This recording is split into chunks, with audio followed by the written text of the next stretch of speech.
Kenya promulgated in 2010, as well as his patriotism and the role he played in the promotion of socio-economic growth, as well as the general development of the Republic of Kenya and the East African region. On your screen is the Speaker of the National Assembly, Honorable Justin Muturi, paying his respects to the former president. It is one of those special broadcasts that happens perhaps a few times in the life of Parliament, and the country is in mourning. Flags are being flown half-mast as Kenyans bid farewell to the late former president of the Republic of Kenya. I will now hand you over for this special broadcast of parliamentary business. My name is Edward Kabasa. Enjoy your viewing.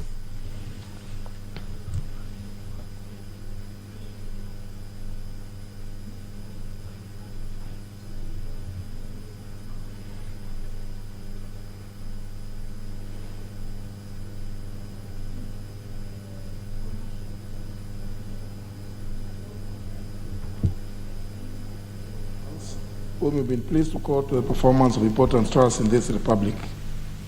Let your blessings descend upon us here assembled, and grant that you treat and consider all matters that shall come at our deliberation in so just and faithful a manner as to promote your honor and glory, and to advance the peace, prosperity, and welfare of our country, and of those whose interests were committed to our charge. Amen.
Order number 1, administration of oath. Order number 2, communication from the chair.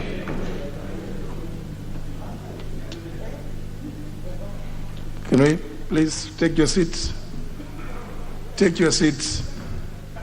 Take your seats, please.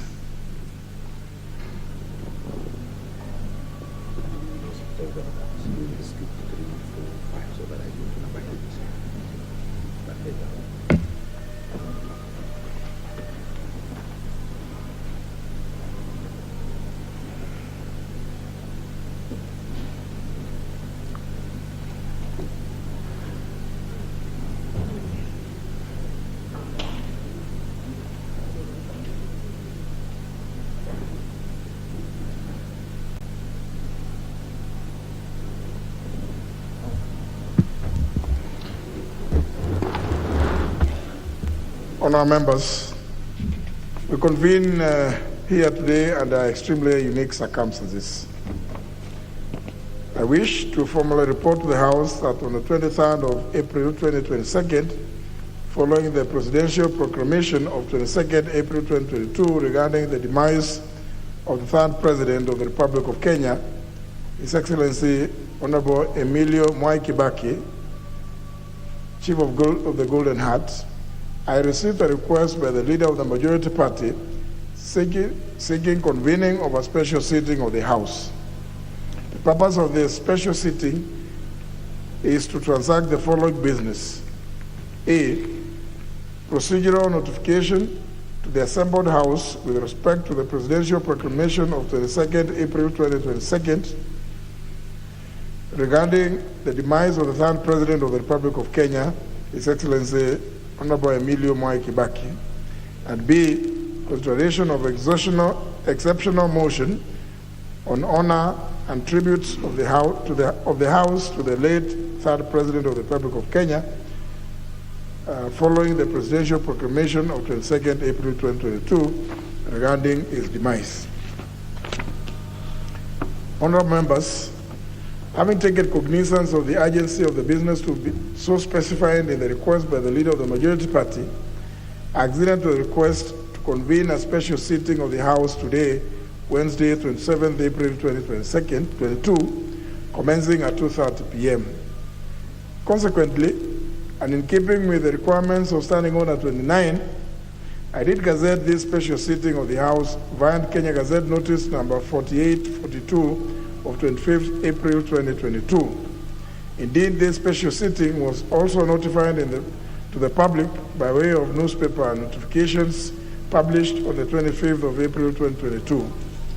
In this regard, this special sitting of the House today, Wednesday, 27th of April 2022, is properly convened. Honorable members, the business to be transacted by the House during the special sitting is as specified in the Gazette notice I have referred to.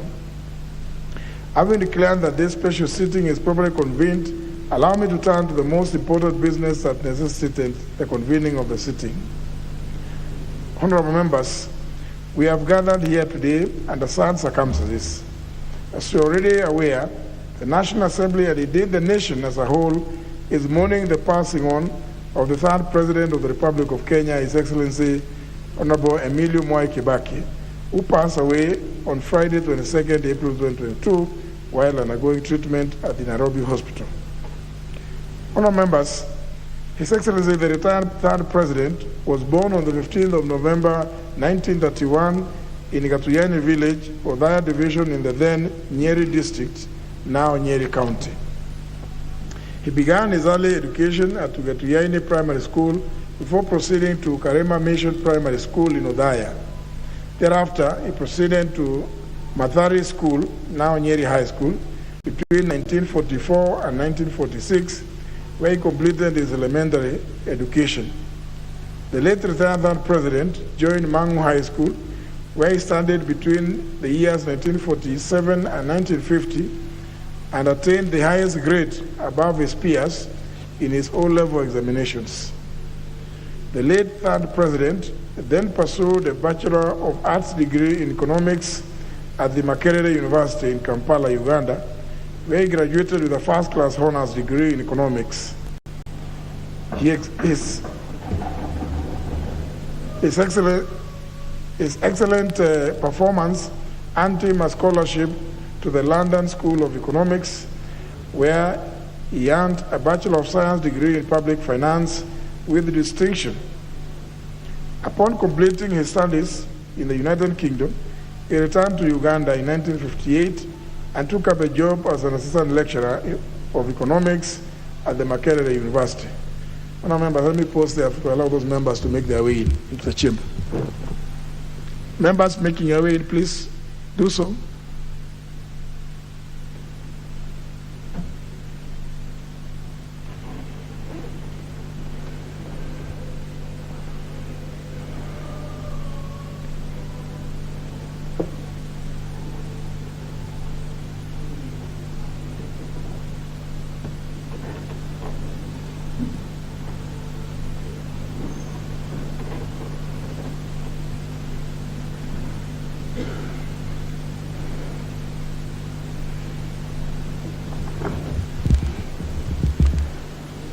Honourable members, in 1961, a time when the country was gearing up for independence, the late retired President Kibaki returned to Kenya upon a request by the then Secretary General of the Kenya African Union, KANU, the late Thomas Joseph Boya, and took up a role as an executive officer in the party. He is credited for helping to draft Kenya's independence constitution, a role that he would later replay as a president who shepherded the process that culminated in the promulgation of the 2010 constitution. The late retired President Kibaki's long and decorated political career was birthed at independence in 1963 when he vied for and won the parliamentary seat for Donholm constituency, currently Makadara constituency. In 1974, the late retired third president opted to represent the people of his rural home, Othaya, where he contested for and won the seat of the Member of Parliament for Othaya constituency. His impeccable leadership qualities endeared him to the people of Othaya, who re-elected him to Parliament in all the subsequent elections held in the years 1979, 1983, 1988, 1992, 1997, 2002, and 2007, when he served his final term and retired in March 2013.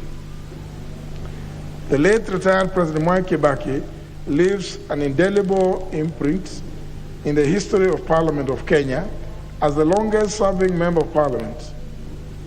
He has in his honor a half a century of service to the nation as a Member of Parliament, spanning from the year 1963, when he was first elected, until his retirement in March 2013. Honourable members, during his political career as a Member of Parliament, he rose through the political ranks to become an assistant minister, vice president, leader of official opposition, and crowned his exemplary political career by becoming the third president of the Republic of Kenya, where he served for 2 terms, which is the constitutional limit. Having reached the highest political pinnacle, His Excellency President Mwai Kibaki honorably exited politics upon handing over the reins of power to the incumbent president, His Excellency Honorable Uhuru Kenyatta. He exuded rare dedication to duty that even after rising to the presidency, the late retired President Mwai Kibaki would still find time to come to the chamber and sit in the National Assembly in his capacity as Member of Parliament for Othaya constituency to articulate issues of concern to his constituents and of mutual benefit to the Kenyans at large. In him rests an unmatched fallen hero who shall forever be remembered for his gentlemanly and non-confrontational leadership style. Honourable members, in his first term as a Member of Parliament, the late retired President Mwai Kibaki's standing as an economist earned him appointment as an Assistant Minister for Finance and Chairman of the Economic Planning Commission in 1963. Later on, in 1966, he was elevated to the position of Minister for Commerce and Industry, a position in which he served until 1969, when he was appointed Minister for Finance and Economic Planning. In 1978, he was appointed Vice President and served until March 1988.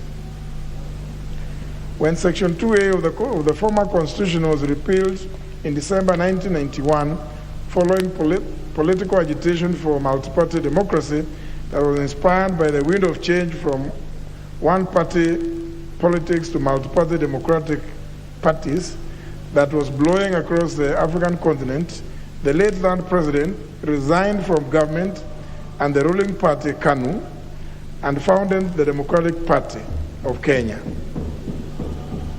This bold decision marked a new trajectory in the political career of the late retired President Kibaki. He joined the presidential race in the first multi-party general elections in 1992, in which he came fourth. He contested for the presidency again in the subsequent general elections of 1997, where he came second to the late President Moi and became the leader of the official opposition in the National Assembly. In 2002, the late retired third president, made another stab at the presidency on the National Alliance Rainbow Coalition, NARC, party, and won with an astounding landslide majority, becoming Kenya's third president. He was re-elected president for the second term in 2007 under the Party of National Unity. Once again, members, let me allow the members at the door to make their way in.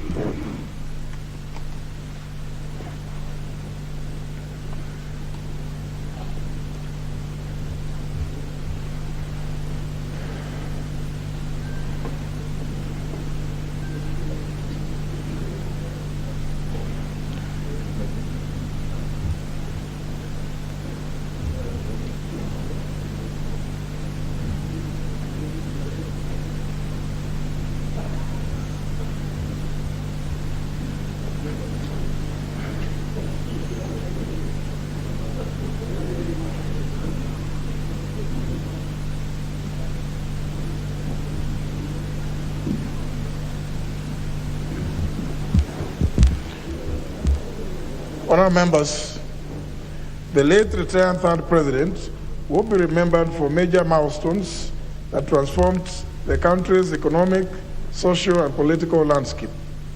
When he took oath of office as president in December 2002, the late retired President Mwai Kibaki committed to turn around the country's economy. He approached leadership from a people-centric perspective that was aimed at improving the quality of lives of the people. He shall forever be remembered for his famous quotes that, in the quotes, leadership is a privilege to better the lives of others. It is not an opportunity to satisfy personal greed, close the quotes. Guided by this philosophy, the late retired President Kibaki midwifed several reforms in Kenya's governance architecture in order to realign it for accelerated service delivery. He shall also be remembered for spearheading the entrenchment of ideals of accountability and transparency that led to the creation of the Kenya Anti-Corruption Commission, the precursor to the Kenya Anti-Corruption Authority, now renamed the Ethics and Anti-Corruption Commission, to enforce transparency and accountability in government and government operations. In terms of economic development, the late retired third president is credited for formulating an economic recovery strategy that put the country on the pedestal for becoming a middle-income economy. The late retired third president's economic model led to a sharp rebound in the economy and was characterized by unprecedented economic boom, growth, and development. Indeed, you may all recall and remember that within the first term of his presidency, Kenya's GDP rose from a low of 0.6% in 2003 to about 9% in 2007.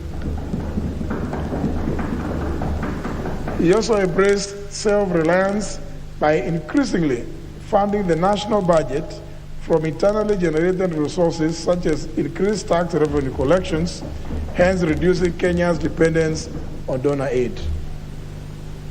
Honourable members, the late retired President Mwai Kibaki made momentous contribution to infrastructure development in the country. He shall be remembered for ambitiously rebuilding, modernizing, and expanding Kenya's infrastructure. During his tenure, he accomplished flagship infrastructure projects such as the Thika Superhighway and various bypasses around Nairobi City.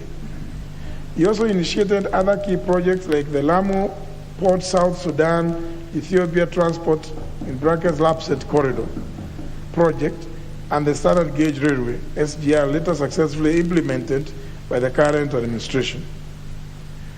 The late retired third president will also be remembered for his progressive economic policies that led to exponential rise in microfinance institutions and access to financing, which spurred economic development in the country.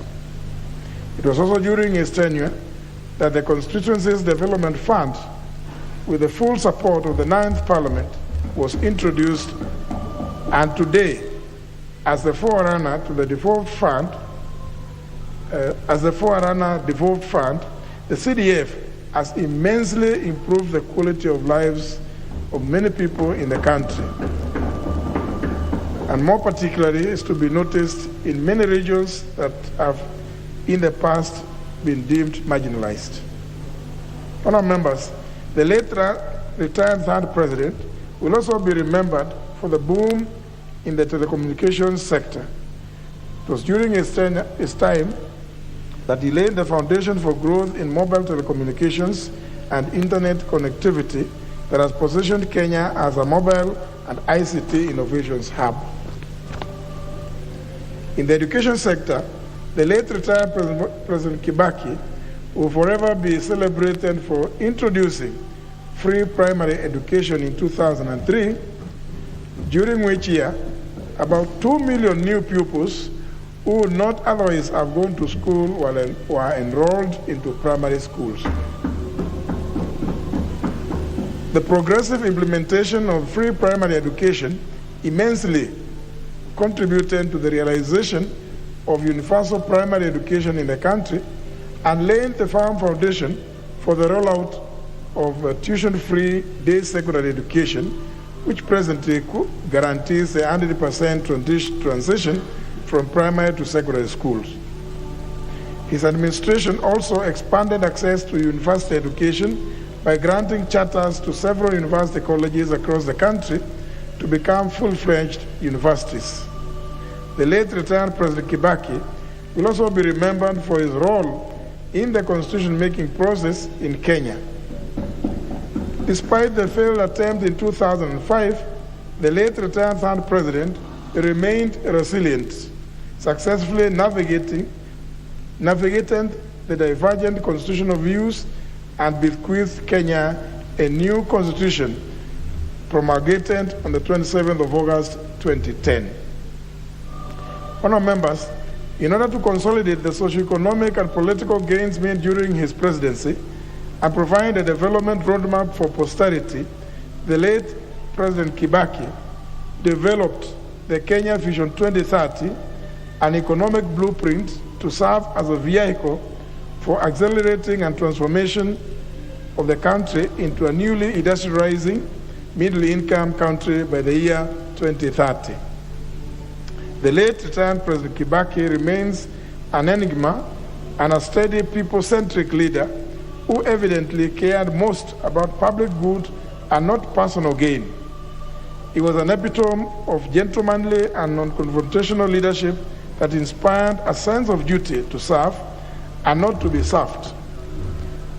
Honourable members, on behalf of the National Assembly, the Parliamentary Service Commission, and indeed on my own behalf, I pay tribute to this great fallen Kenyan hero and convey our sincere condolences to the family, friends, and the nation at large for this great loss of a true statesman. Further, I take this singular opportunity to thank Kenyans of all walks of life who have managed to come and pay their last respects to the departed former head of state, whose body is lying in state here in Parliament. Honourable members, in honor of the selfless service rendered to the community and the nation by the late retired third President of the Republic of Kenya, His Excellency Emilio Stanley Mwai Kibaki, I request that we all stand and observe a moment of silence in his honor.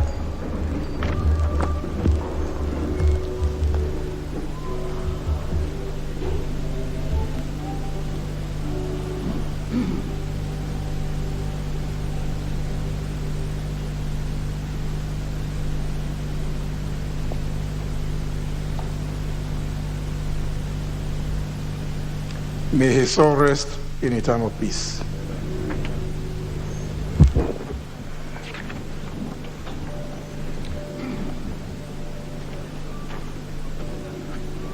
Honourable members, I can see already there are over 40 requests. So, honourable members, I would want us to agree on the time that each member, how much then? 5 minutes.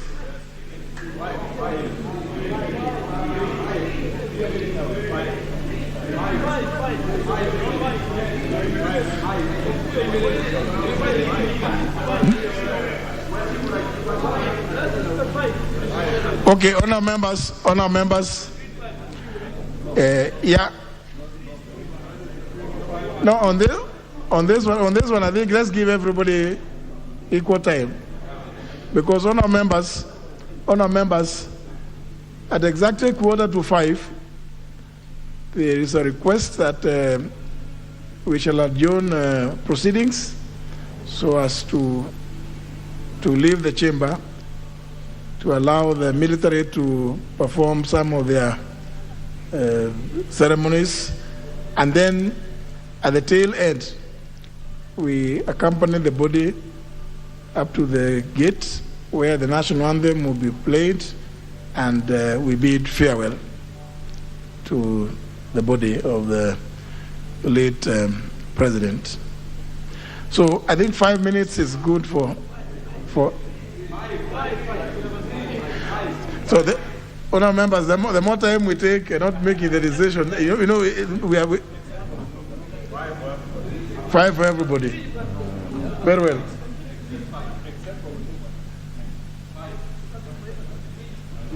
Very well.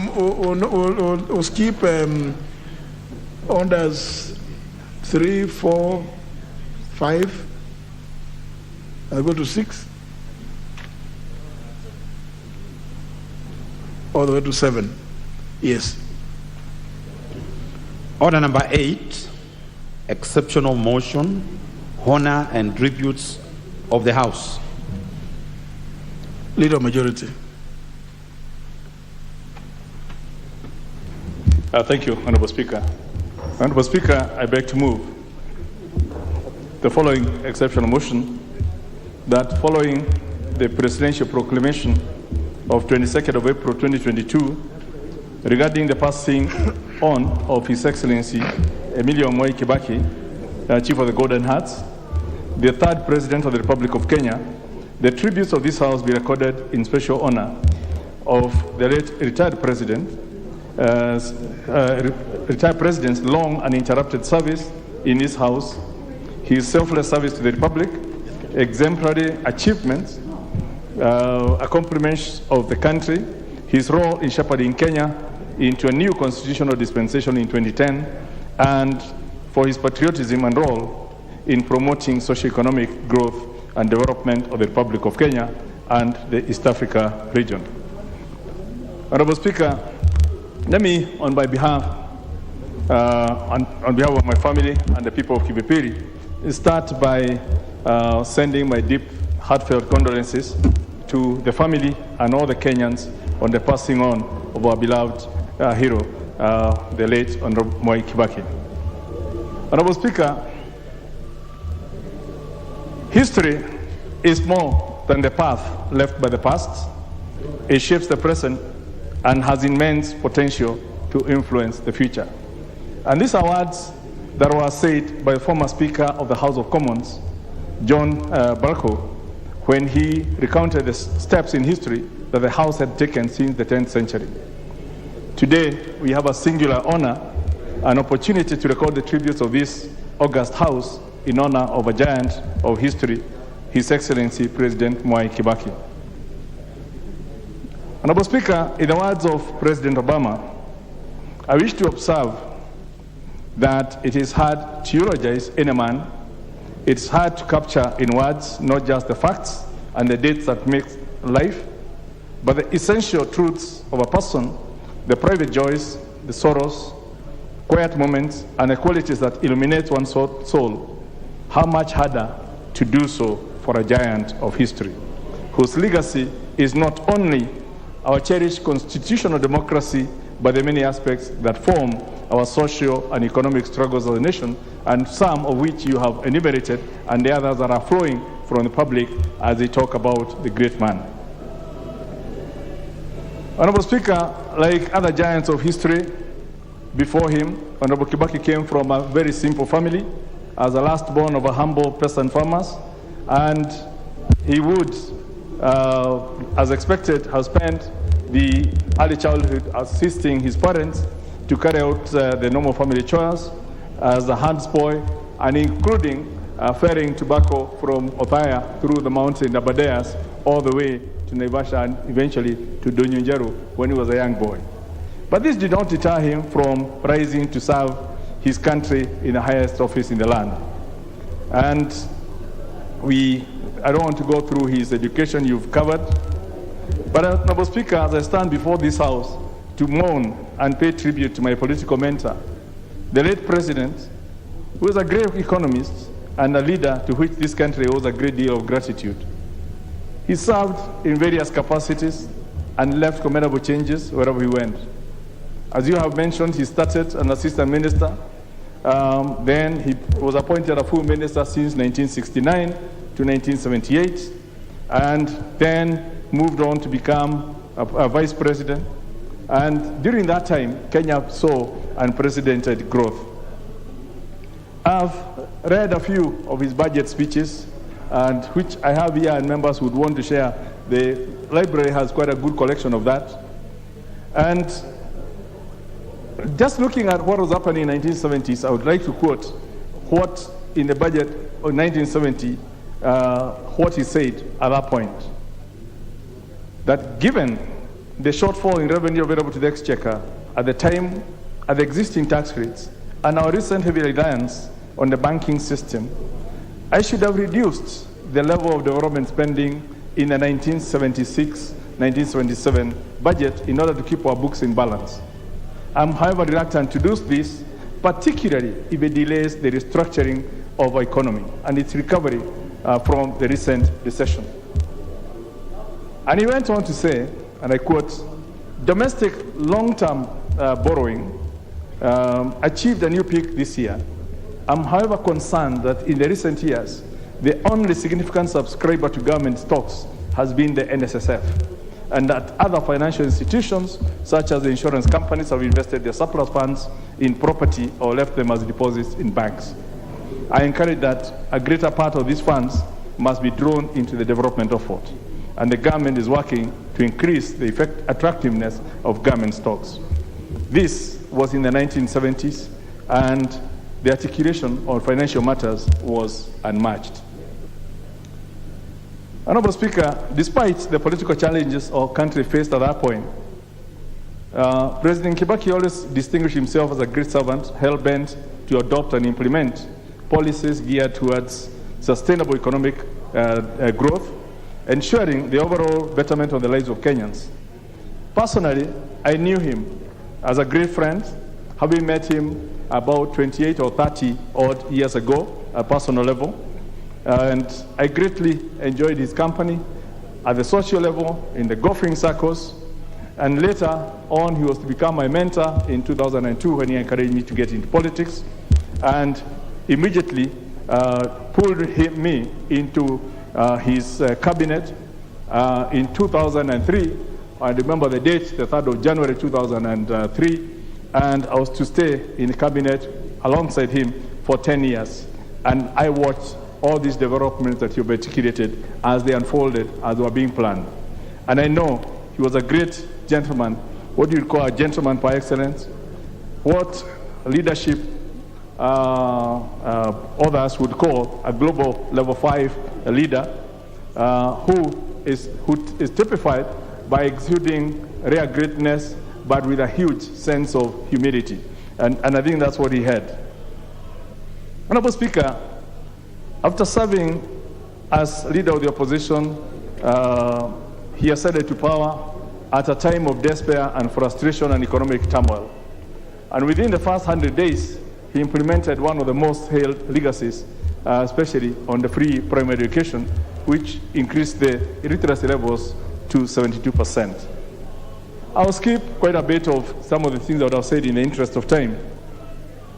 But, Honorable Speaker, I have reviewed a number of documents, including his first speech, and I've learned a number of the things.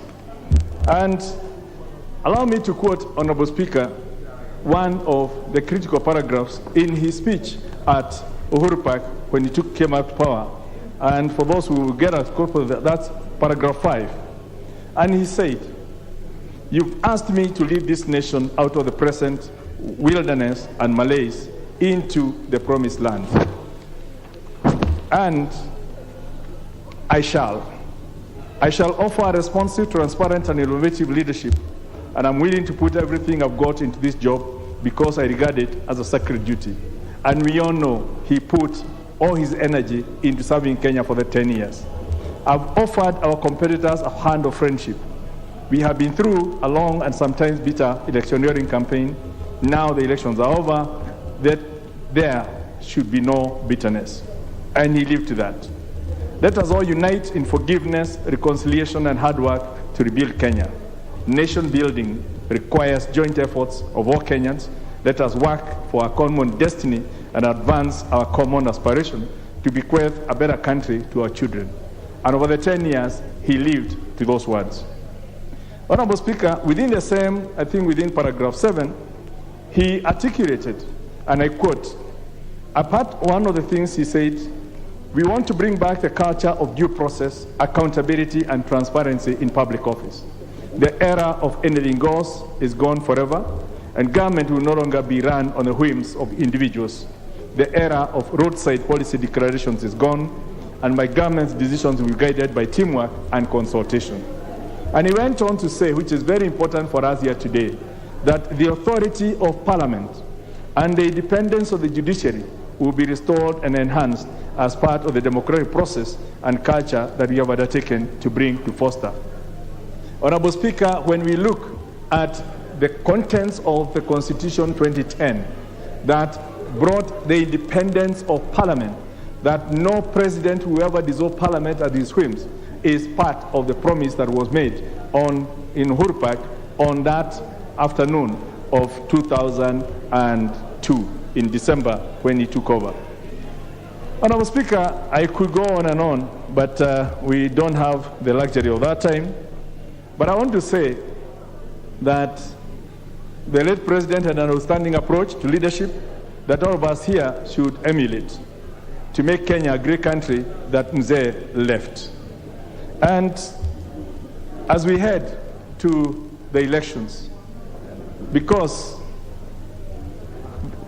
probably God has called him to the high heavens as a result, as a signal to the Kenyans. And I would like to plead with the electorate as we talk of all the great things the late Mzee Kibaki did. I would like to ask our electorate to honor Mzee Kibaki by looking for his qualities and the characteristics in all those aspirants at all levels. And let's ask ourselves, do you see a Kibaki in your MCA? Do you see a Kibaki or aspects thereof in your member of parliament, in your senator, in your governor?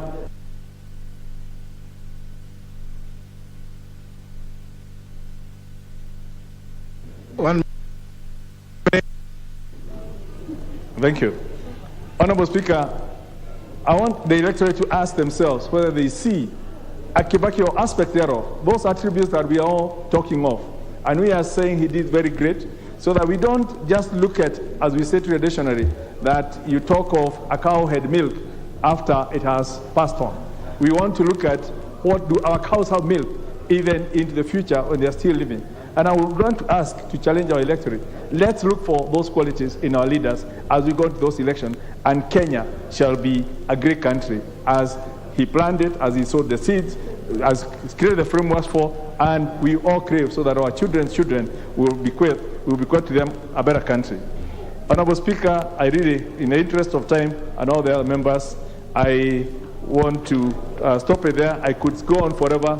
It touches me personally from our close relationship with him, and I'll have missed a friend, a mentor, and I believe wherever he is, I would hope that he's looking down upon me and the others that he mentored, and will help us on our journey through this political thickness. Honorable Speaker, with those words, I beg to move. Deputy Minority Whip, Honorable Eseli.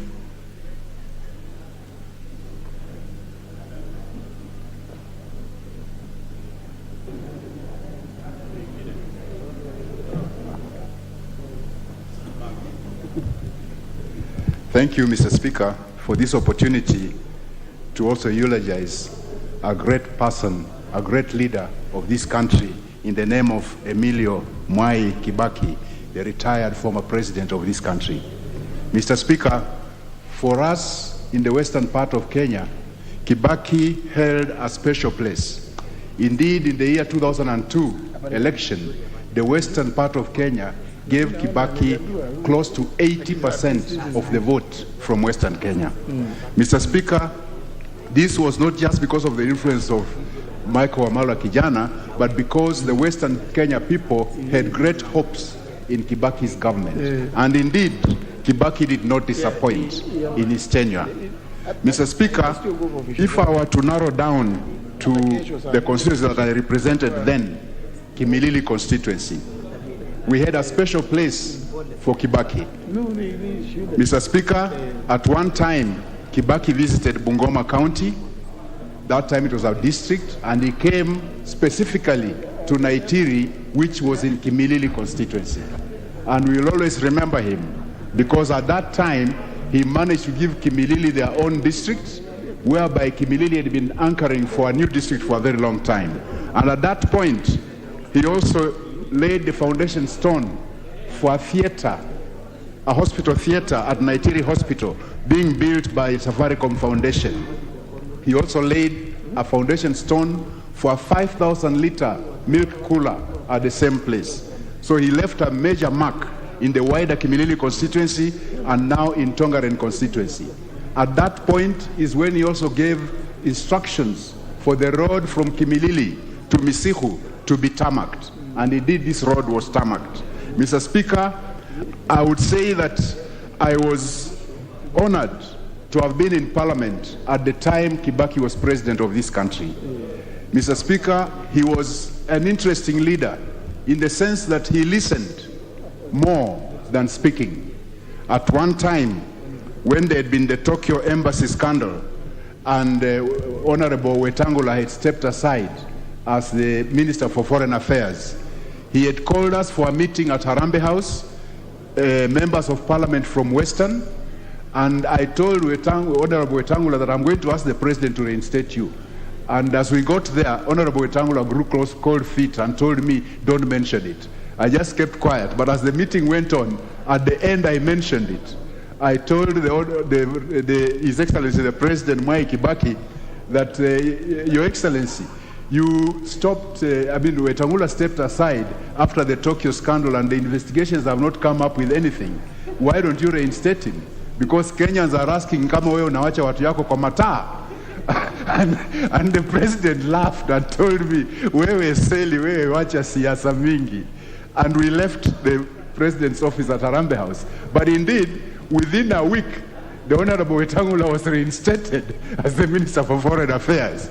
So I've always remembered Mzee Kibaki as a very witty person, but listening to his people. Mr. Speaker, I don't know whether we can actually produce yet another Kibaki for this country.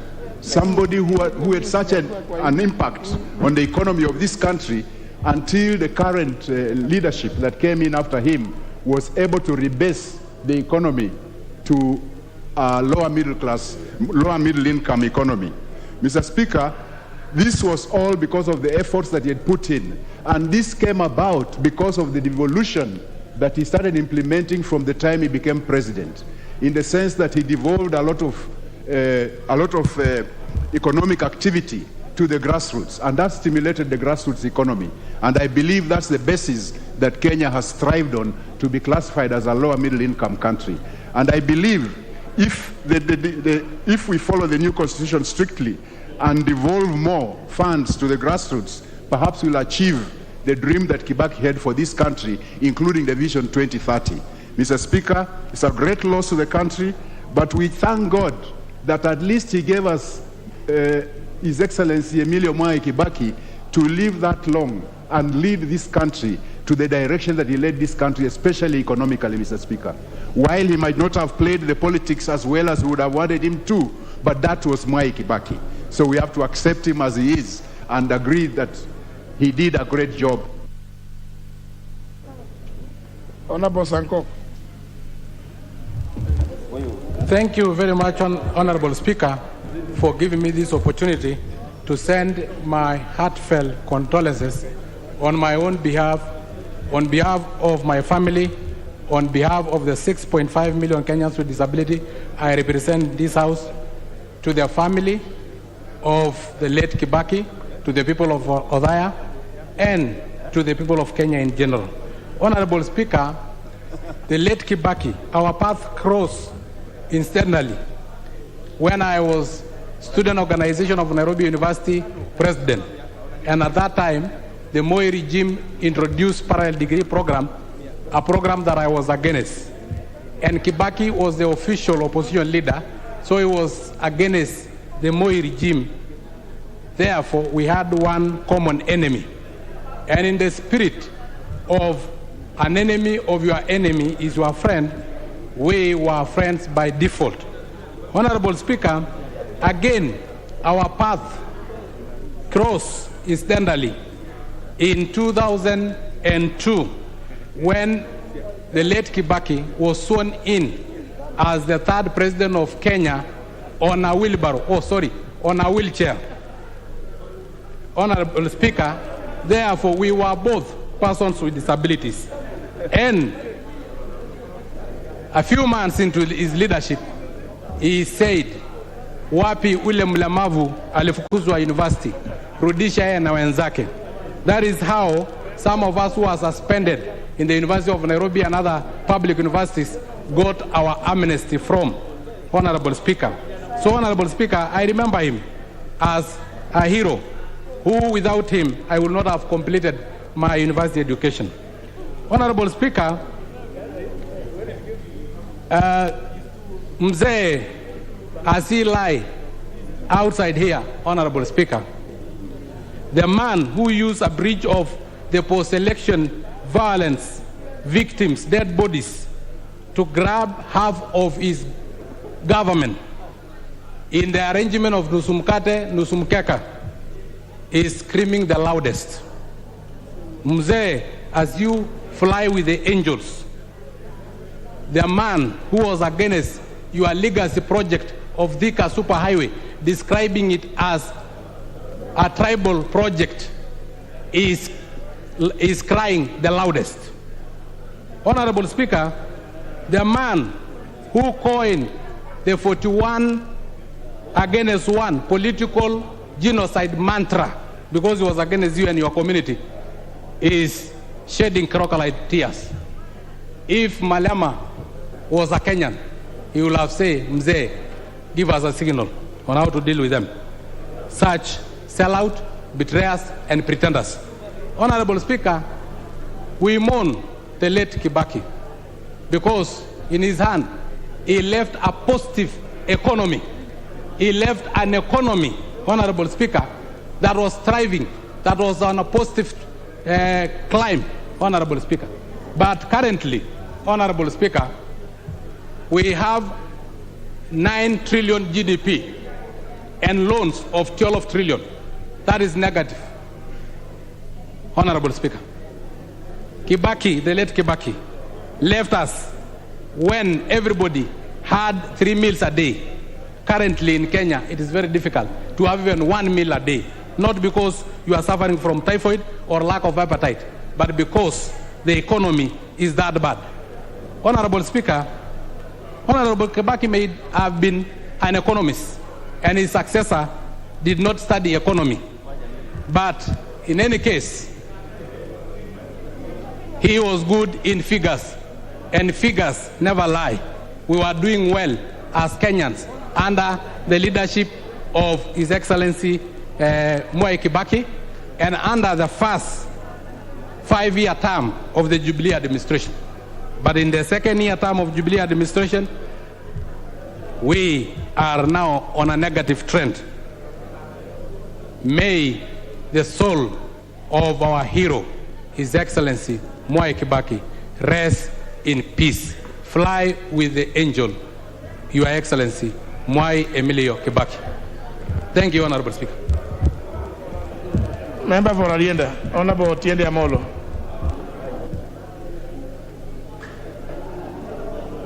Thank you, Mr. Speaker. 6 years ago, one day shy, Her Excellency Lucy Kibaki left us in the month of April. 5 days ago, His Excellency Emilio Mwai Kibaki has left us. Mr. Speaker, perhaps this is the Almighty's way of demonstrating their enduring love for each other, as the Bible says, till death did them part. We all know and accept that the Honorable Mwai Kibaki was not only the longest serving member of parliament by the time he died, but also the most experienced. We can debate about many things, but we all accept that having been plucked by Jaramogi Oginga Odinga from the blushed serenity of Makerere to come and serve as the executive officer of KANU, he remained steadfast and remained committed to this country. He was definitely a gentleman of Kenyan politics, gentlemanly to the point of being mistaken for a fence-sitter. But, Mr. Speaker, we all know that behind that gentility was a very careful, calculating, but principled man, a man whose integrity is not easy to question, a man who, when some of his friends brought or sought to bring his integrity to question, he had the courage to release them. This is a man, Mr. Speaker, whose focus was not only on the economy, but also on democratic space, on meritocracy, and later on constitutional reforms. His legacy is superb, a legacy that was nearly blotted in 2007, when some of his handlers led him to a process that he was not fully persuaded of, aided by the judiciary at the time. To his credit, and recognizing that, he accepted the subsequent process of reconciliation, a reconciliation that ended up in a government of national unity. Together with the Right Honorable Prime Minister, they were able to steer this country to a situation of unity that had not been seen before, to exponential growth, and to put the foundations for legislative and constitutional reform. Mr. Speaker, I am proud to have been one of the beneficiaries of the 4 organs of reform, that is the Committee of Experts. Today I wear the insignia of the Elder of the Burning Spear, which His Excellency Mwai Kibaki was able to accord me for my service to the country in writing the Constitution way before the age of 40, based purely on meritocracy. Mr. Speaker, I had the opportunity to serve as the first ombudsman of this republic at the time that Mwai Kibaki was president, and I can confirm that the entire process was purely based on merit. Both in the Committee of Experts and as the ombudsman, there was no single day that the president sought to exert undue pressure, or as the lawyers say, to do our work with let and hindrance. He respected principle, he respected meritocracy, and he allowed independent institutions to do their work. This is a man to be emulated, Mr. Speaker, and there are lessons to be learned. In his humility in deputizing the commander-in-chief, in his humility in restraint of want and greed, and his principle to walk away when he thought there were differences of principle. These are things to be emulated today, Mr. Speaker, by all that are listening and all that are praising Mwai Kibaki. But above all, Mr. Speaker, his commitment to his country before self is unquestionable. Mwai Kibaki, pass our regards to J.M. Kariuki, Tom Mboya, Jomo Kenyatta, Jaramogi Oginga Odinga, John Silver, and the others before us. Thank you, Mr. Speaker. Member for Kieni. Thank you so much, Honorable Speaker. Honorable Speaker, on behalf of my family, Honorable Speaker, on behalf of the people of Kieni that I represent, And on behalf of the Nyeri people, Honorable Speaker, I want to convey my very, very sincere condolences to the family, friends, and relatives of the third president of the Republic of Kenya.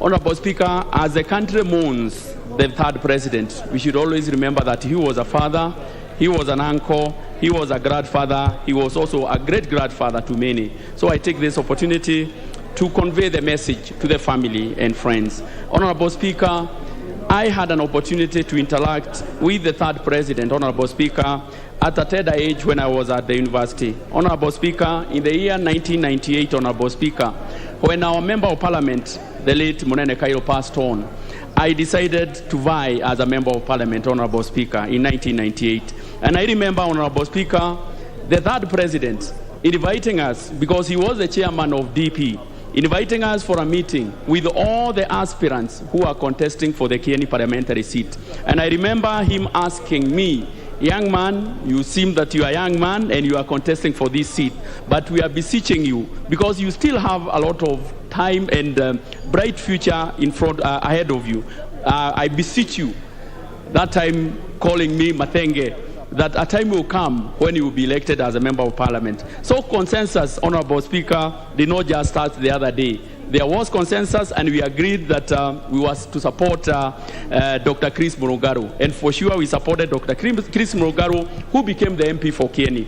Honorable Speaker, 15 years later, I was elected as a member of parliament for Kieni because I listened to him. Honorable Speaker, I want to say that the leader that we are bidding farewell today has many hearts, has many attributes, has many virtues, Honorable Speaker. And maybe to just highlight a few, one of them being humility. We all remember that when the third president was serving as a vice president and also as a minister in the KANU government, there are many times when he was humiliated. There were times that he was actually demoted from the vice presidency taken to the Ministry of Health. He did not abscond duty. He continued serving the country because he knew in any opportunity that you are given, he used to say, Honorable Speaker, that when you are given an opportunity to serve, you are given an opportunity to serve, not to enrich yourself. Honorable Speaker, the third president detested lazy people. The third president, Honorable Speaker, detested corruption. And Honorable Speaker, if you remember, during his tenure as the third president, when there were allegations of corruption, even with his closest friends, they were actually dropped from the cabinet. Honorable Speaker, that is the kind of leader, Honorable Speaker, that we will forever remember. Honorable Speaker, free education, the free primary education, Honorable Speaker, is something that will remain in our hearts, Honorable Speaker. There are many people, there are many students that I have come across, Honorable Speaker, who said, were it not for his intervention, they would not have gone through the primary education. Honorable Speaker, our farmers will never forget Honorable Mwai Kibaki, because new KCC, when KCC had been taken over by private individuals, when he took over power, he reverted that corporation back to the farmers. And now the farmers are happy about the milk and the prices that they are getting. Honorable Speaker, we from the mountain can never forget what he did in terms of the road infrastructure. Remembering the Thika superhighway, we all know the kind of jam that we used to have, clogging all the way, the entire Thika road. And of course, with the coming up of the Thika superhighway, definitely, even the land, the value of land in our areas also improved. Honorable Speaker, we can say a lot about the former president, but to say the least, Honorable Speaker, is to say that we need to learn from all the virtues that the third president instilled to us. And if we forget all of them, we should just remember that he detested lazy people, he detested people who are involved in corruption, and he encouraged us to work hard. He is the one, Honorable Speaker, who moved from our economy, from down there, Honorable Speaker, to now a thriving economy. Those are the lessons that we need to learn from the third president. May his soul rest in eternal peace. Thank you.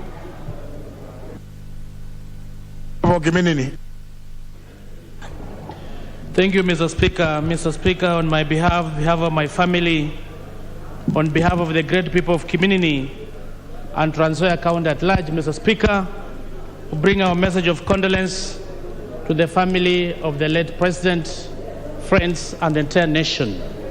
Mr. Speaker, when you read the Bible, the book of Ecclesiastes, the Bible says there is time for everything. There is time to be born and there is time to die. Indeed, it was too early, Mr. Speaker, for the late President Mwai Kibaki. Mwai Kibaki leaves behind a positive legacy, Mr. Speaker. He was indeed a family man, Mr. Speaker. From his busy schedule of politics, he found time for his family. And this is a big virtue, Mr. Speaker, that other leaders must emulate, Mr. Speaker. Mr. Speaker, secondly, when it comes to the matters of the economy, Mr. Speaker, the President took over when the growth of this economy was at 0.06%. And he managed to drive it to almost 10%, Mr. Speaker. Mr. Speaker, Mwai Kibaki believed in planning. It is said, Mr. Speaker, that failing to plan is planning to fail. Indeed, he's the one who came up with the Vision 2030, Mr. Speaker. The Vision 2030 is the economic blueprint, Mr. Speaker, that all other policies are anchored to. And, Mr. Speaker, in the Vision 2030, the President envisioned Kenya to be a middle-income economy, Mr. Speaker. When it comes to matters of public debt, Mr. Speaker, the President was borrowing wisely. I remember that particular time, Mr. Speaker, when you look at the ratio, the percentage of public borrowing, the GDP, Mr. Speaker, was around 48% to 50%. But currently, as we speak, Mr. Speaker, the borrowing is almost 100%. He was borrowing wisely, Mr. Speaker. The public debt, the burden now is on the Kenyans, Mr. Speaker. We are calling upon the leaders to emulate President Mwai Kibaki. Mr. Speaker, on matters of the taxation, he increased the tax revenue. And Mr. Speaker, that time KRA had a slogan that kulipa ushuru ni kujitegemea. This is the President, Mr. Speaker. At that time, when it comes to matters of employment, he came up with a strategy of ERS, the Economic Recovery Strategy. And this was about wealth creation and employment. Mr. Speaker, I remember that time we had drastic reforms in the banking industry. At that particular time, Mr. Speaker, the cash reserve ratio was low. And the banks at that time in history, they were hawking loans all over, Mr. Speaker. The banks were giving loans to Kenyans at the low interest rate. Mr. Speaker, because we didn't have a lot of domestic borrowing, he had allowed, Mr. Speaker, the SMEs to borrow from the banks. And at that particular time, we salute him because that is the time the economy was growing. There was a lot of money with the SMEs, Mr. Speaker. Employment was created, and we salute for him for that. Mr. Speaker, during this time as the President, there was zero tolerance to corruption. And in every government office you went to, there was that, it was written all over, that zero tolerance to corruption.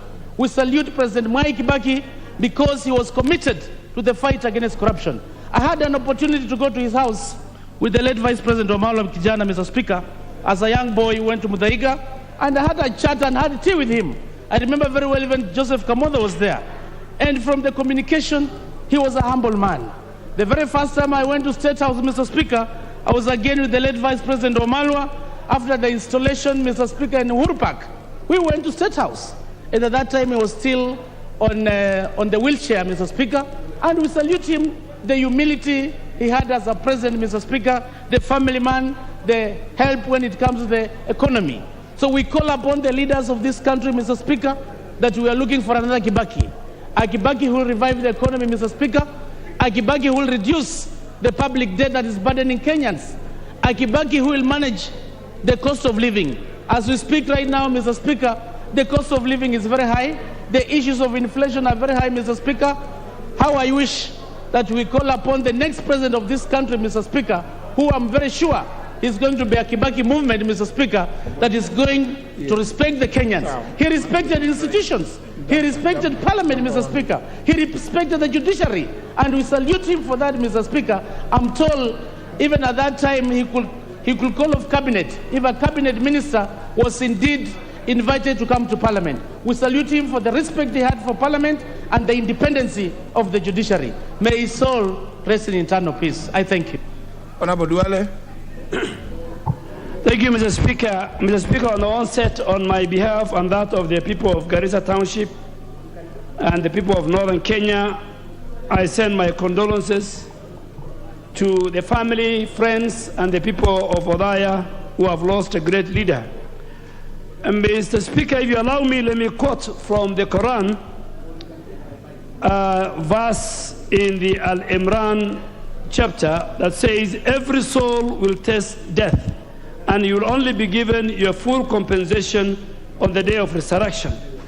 So he who is drawn away from the fire and admitted to the paradise has attained the desire. And what is in this life, what is the life of this world except enjoyment of dissolution? Mr. Speaker, I had the privilege to serve with President Kibaki in the 10th Parliament, and I want to thank you. You are the party leader of the great party that President Kibaki established many years ago. So you are the only one who is keeping his legacy. The rest are talking, praising Kibaki.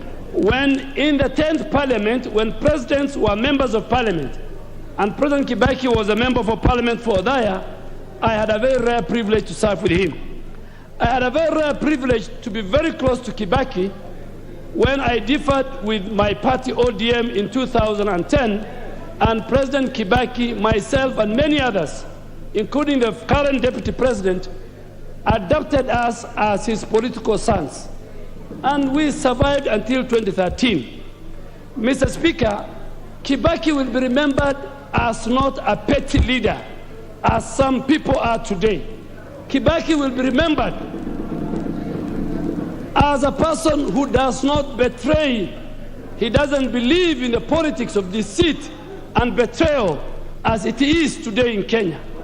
Kibaki believed in the economy, in the hustler, in the smallest of the smallest people. And it was Kibaki who asked the banking sector in our country to open up loans to the smallest of the business in our country.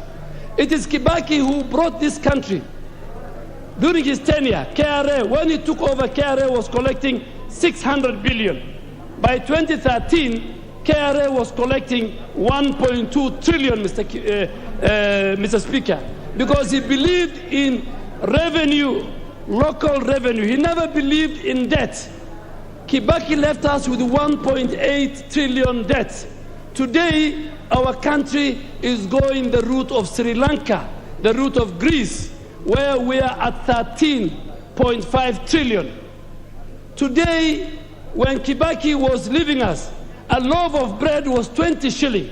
Today, Kenyans are buying a loaf of bread for 55 shilling. Kenyans are queuing everywhere. And Mr. Speaker, and I want to urge my Christian brothers and sisters, please, when you want to mourn the dead, don't cheat. Don't cheat. Don't shed crocodile tears. We know those who made Kibaki's life difficult in the 10th Parliament, in the Grand Coalition government. I was a minister. Honorable Charles Kilonzo, Honorable Kimunya are the only two members I can see who were with us in the 10th Parliament. We know how the Grand Coalition.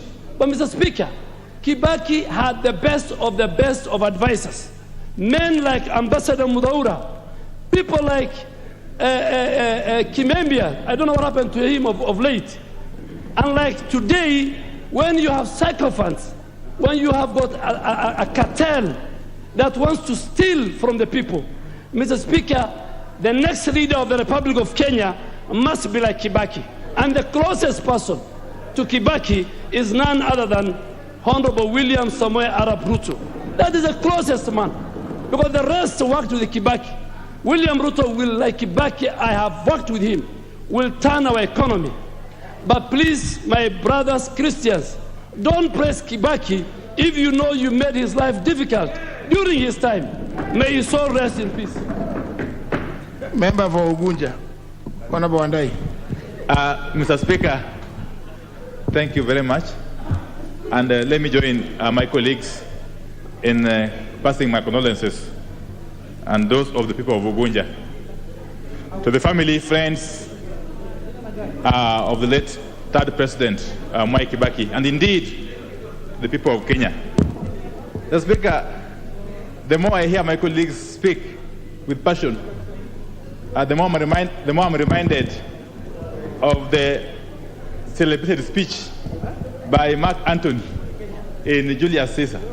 You know, those of us who are fans of Shakespeare will tell you that the more things change, the more they actually remain the same.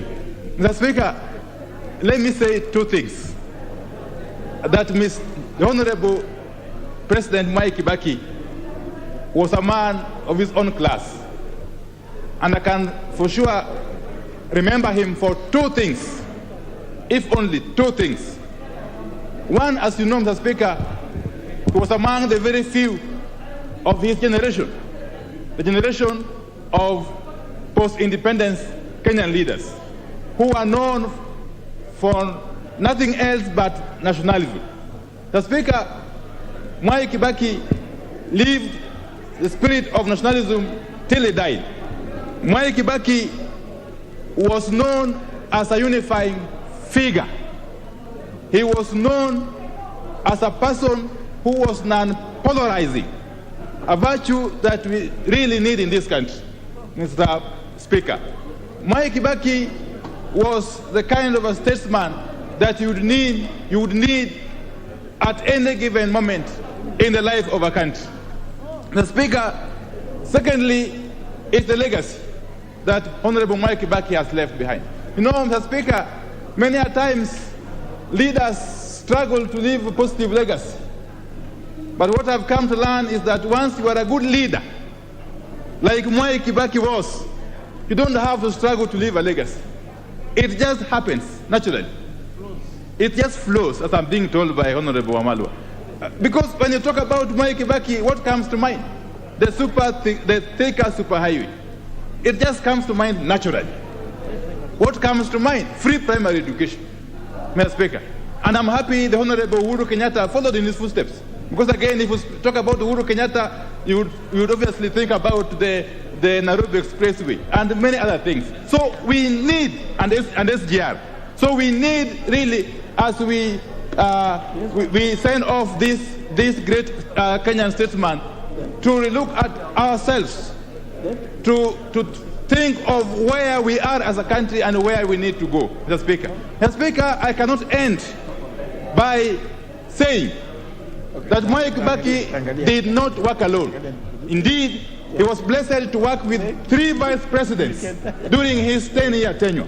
The Honorable late Michael Wamalwa Kijana, the Honorable Mudi Awori, and the Honorable Stephen Kalonzo Musyoka. Those were his able, loyal vice presidents. And indeed, he was lucky to have had loyal vice presidents. Not like these days when you have a deputy president who has become a leader of opposition. So it is very, very interesting, Mr. Speaker, as we send off the Honorable Mwai Kibaki, that we need to reflect upon ourselves as a country. That we need a situation that we find ourselves in currently, where a deputy president has become an opposition leader in his own government. That is something that never happened during Mwai Kibaki's tenure, Mr. Speaker. And therefore, with those very many words, Mr. Speaker, let me say I want to pray to Almighty God to continue blessing this country and to keep the soul of the president, the third president of this country, in eternal peace. Thank you. Honorable Wangwe. Thank you, Honorable Speaker. Honorable Speaker, on behalf of the great people of Navajo, that of my family and that of my behalf, Honorable Speaker, allow me to eulogize the great man, a man who leaves behind lessons rather than a man whom we can talk about in terms of the past.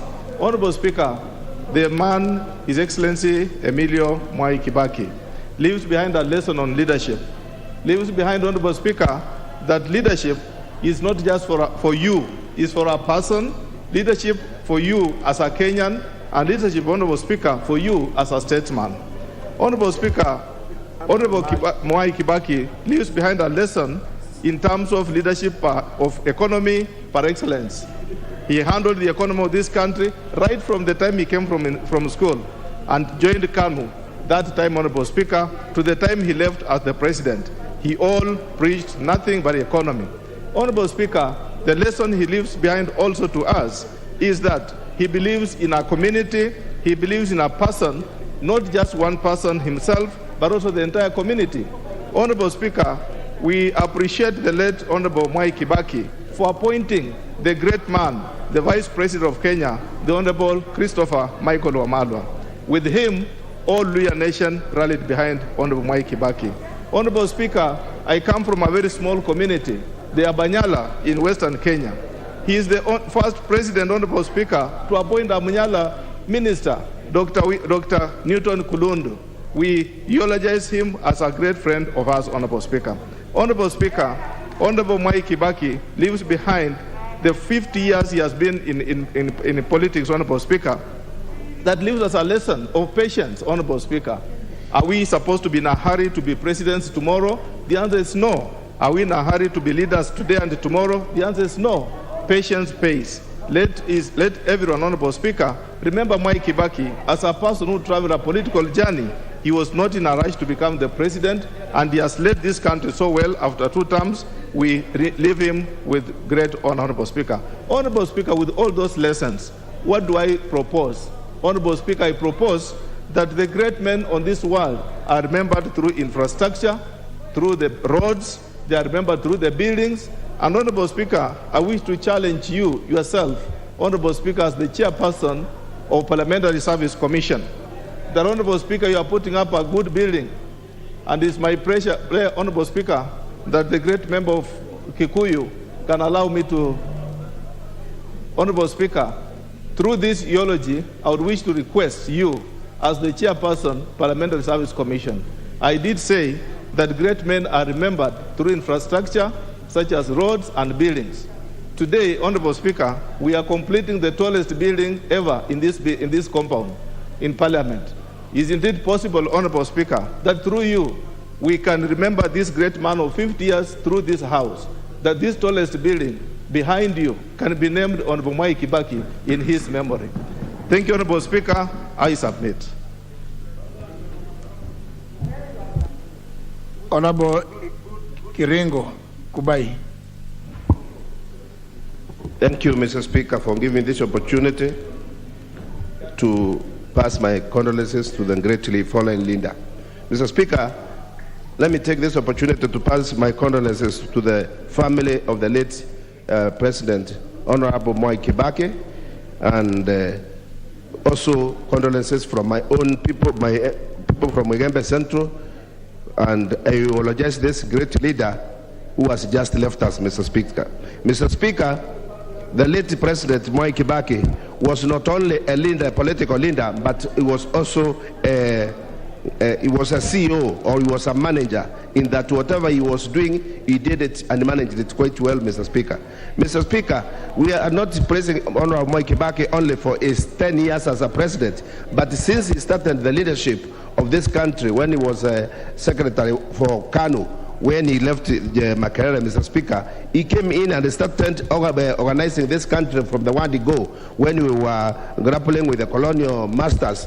Until the date he passed on, Mr. Speaker, he has been playing his cards very well, and he has not failed us in any way, Mr. Speaker. Mr. Speaker, I would say that this is the best president this country has ever earned, and I pray we get another one after him, because so far I would say he is the best president we have ever earned. And also, even his people of Odaya, they elected him for almost 40 years, or 80 terms, Mr. Speaker, because he was quite a manager.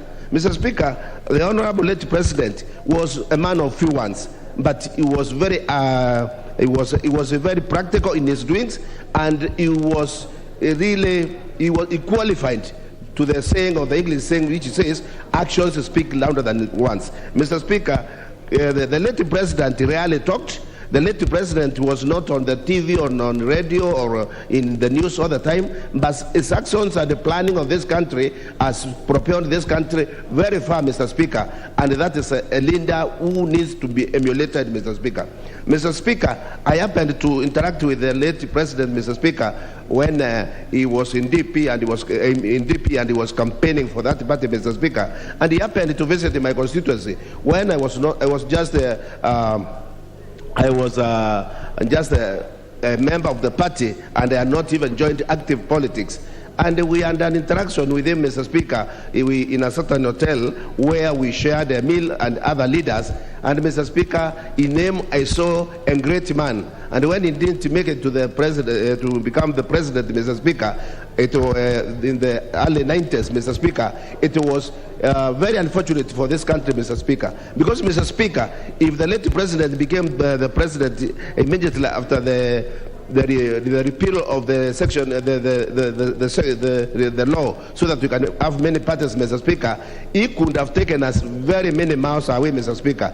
Unfortunately, he came to leadership when one factor, he had an accident, and he was also becoming old. But with all those problem, Mr. Speaker, and then there came the problem of the Nusumukata issue, which also stored is a plan for this country, Mr. Speaker. I'll bet all those problems, I'll bet all those handles which were stopping him on his way, Mr. Speaker, he made sure that he had laid proper foundations for this country, Mr. Speaker, especially in the transport sector. He did very well. Education sector, Mr. Speaker. He is the one who reduced the taxes for bondas, so that the young people and those who are not employed could be able to buy the pikis or the motorcycle, Mr. Speaker. And as we talk now, that sector is the sector which is employing most of the youths in this country, because there's no any other opening in this country to employ our youths, Mr. Speaker. This great man has done a lot for this country, and I wish him, I wish his family and all those people who were there that they pray for him, and we pray for his soul, and may his soul rest in peace. Thank you, Mr. Speaker. Honorable Dindi Nyoro. Thank you very much, Mr. Speaker, for this opportunity.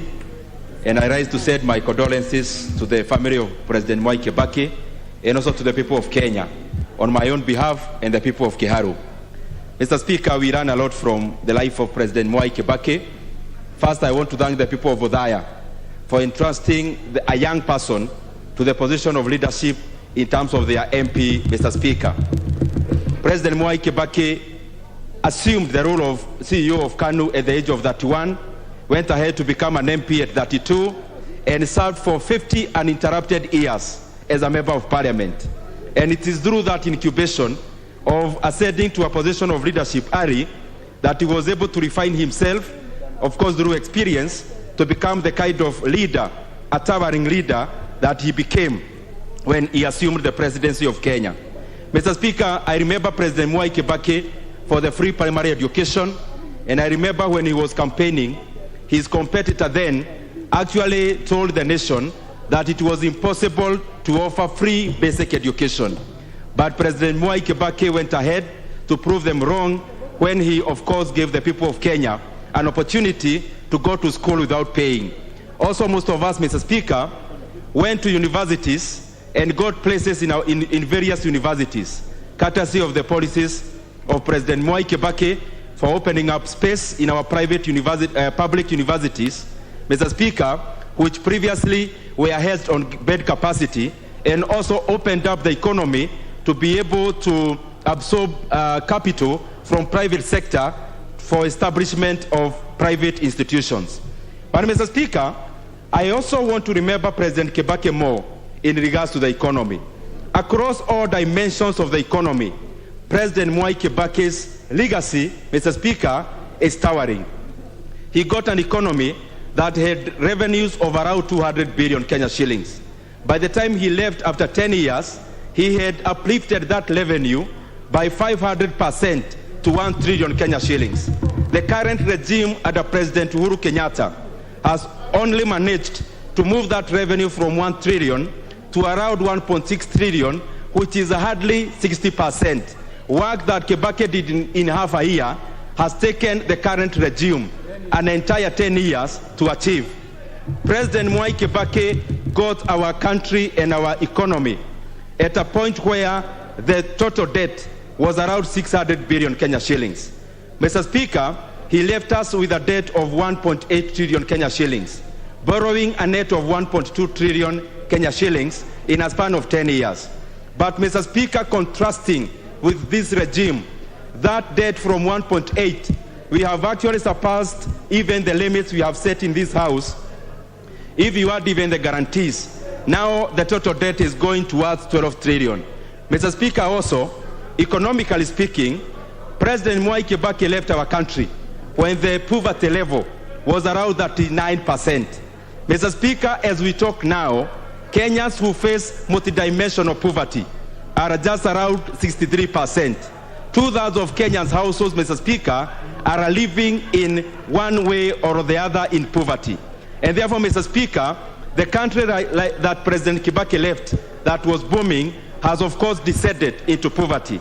On the other sector, Mr. Speaker, which is more visible, President Mwai Kibaki gave a very good environment for our private sector to thrive.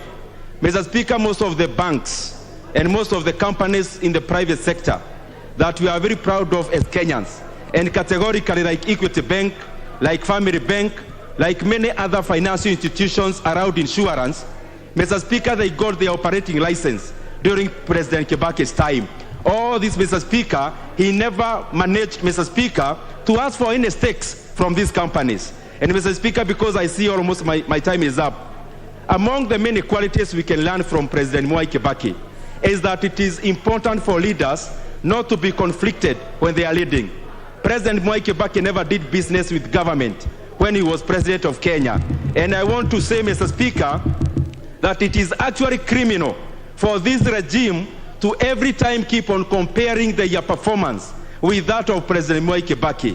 It is an insult, Mr. Speaker, to his legacy. There is no comparison. We can only contrast. And lastly, the selflessness. President Mwai Kibaki never named any street on his name. Actually, when people approached him to name Thika Road Superhighway on his name, he... Member for your... Thank you. Thank you, Honorable Speaker, for giving me this chance. And on behalf of the people of Emuhaya, on behalf of my own self, on behalf of the teachers of Kenya, and on behalf of the workers of Kenya, let me take this opportunity to send my apt condolences to the family, friends, Kenyans, and even relatives of the late family of Mwai Kibaki. Honorable Mwai Kibaki, the third president of Kenya, was actually an epitome of change in this particular country.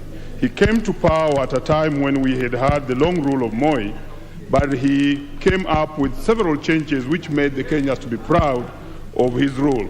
Honorable Speaker, this is the president who stopped the roadside declarations and policies which had been the norm of President Moi and which Kenyans were not very happy about.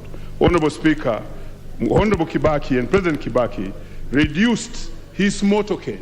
For those who saw Moi's motorcades and the time we spend on the roads as teachers and students, when Moi was about to pass, sometimes would spend the whole day, he reduced his motorcade and made it very easy and very ample, very simple for a presidential motorcade to pass on the Kenyan roads.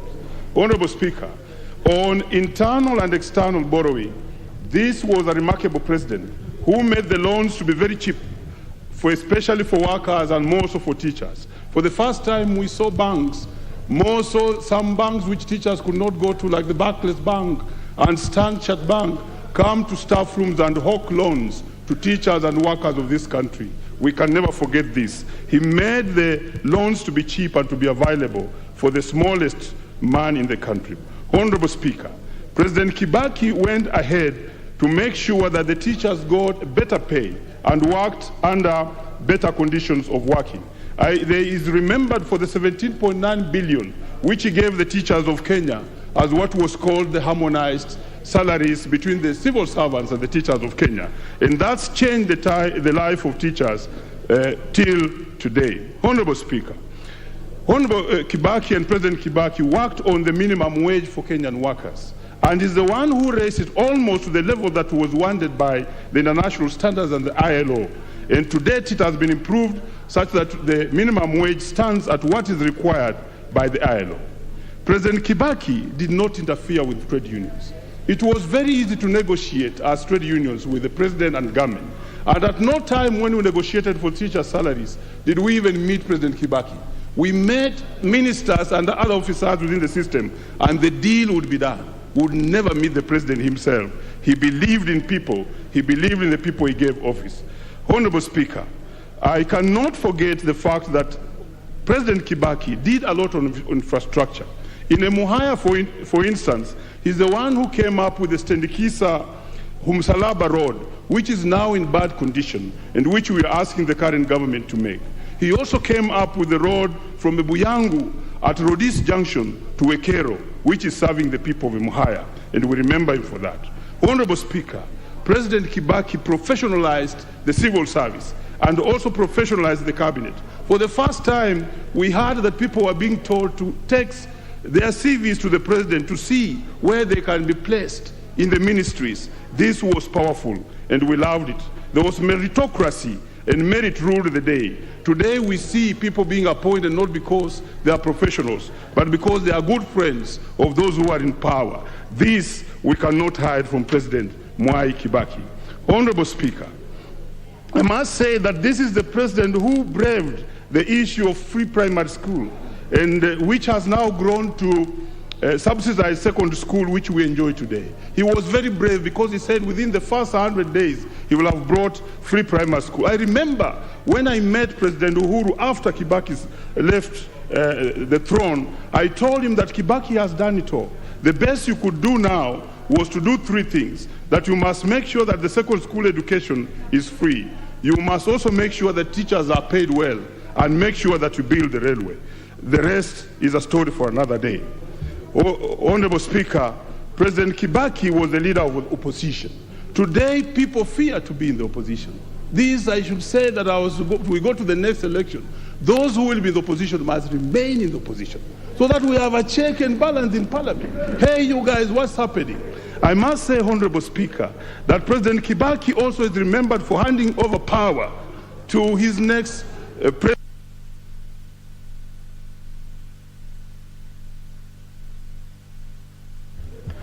Can I hear the member for Odaya? Honorable Rishuki Mugambi. Give the member for Odaya.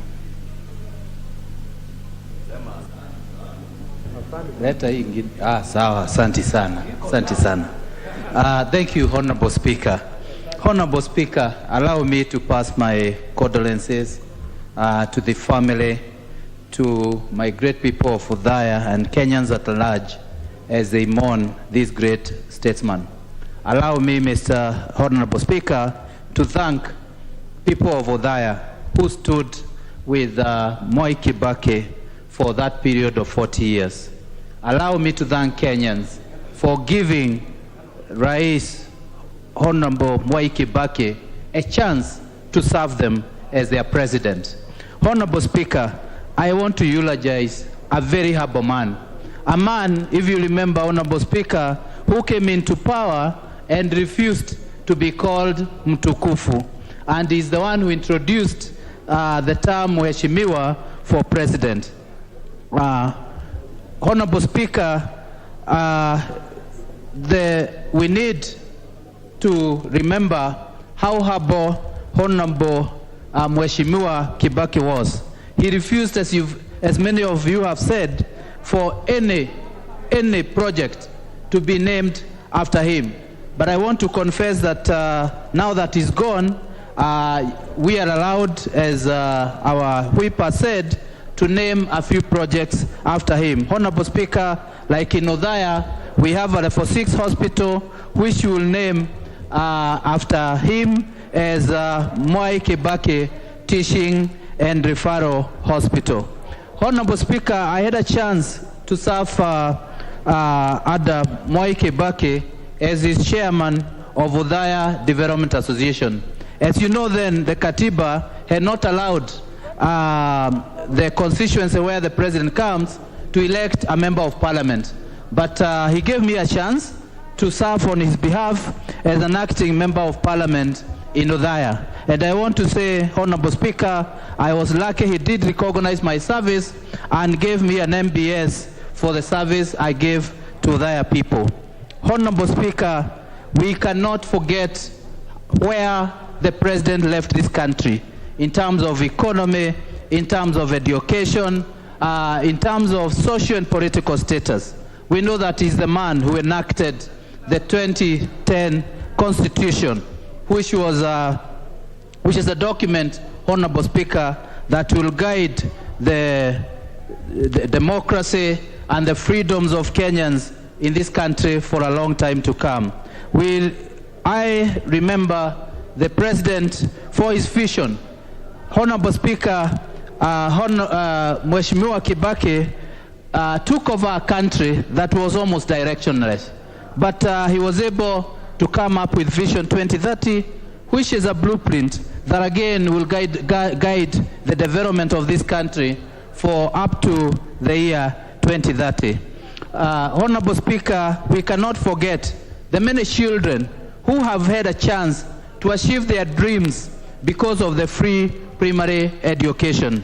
Honorable Speaker, this is something we have to guard as leaders, so that all these kids, because all of them have dreams, that they will continue having a chance to achieve their dreams. Honorable Speaker, the late president valued the private sector, and this is an area that helped this country to grow almost with double digits. And if we all remember, the banking sector, the manufacturing sector, they all benefited from his policies of ensuring that he supports the best and he allows merit and competition to thrive in an economy. Honorable Speaker, we have to continue supporting and coming up with policies that are supportive to the private sector. Honorable Speaker, even the tax laws were very friendly during the President Kibaki's time, and we need to continue ensuring that we don't tax businesses out of business, but we have supportive tax policies that will ensure that the private sector continue to create more jobs and to help grow our economy. Honorable Speaker, may the good Lord bless the soul of our great statesman in eternal peace. Amen.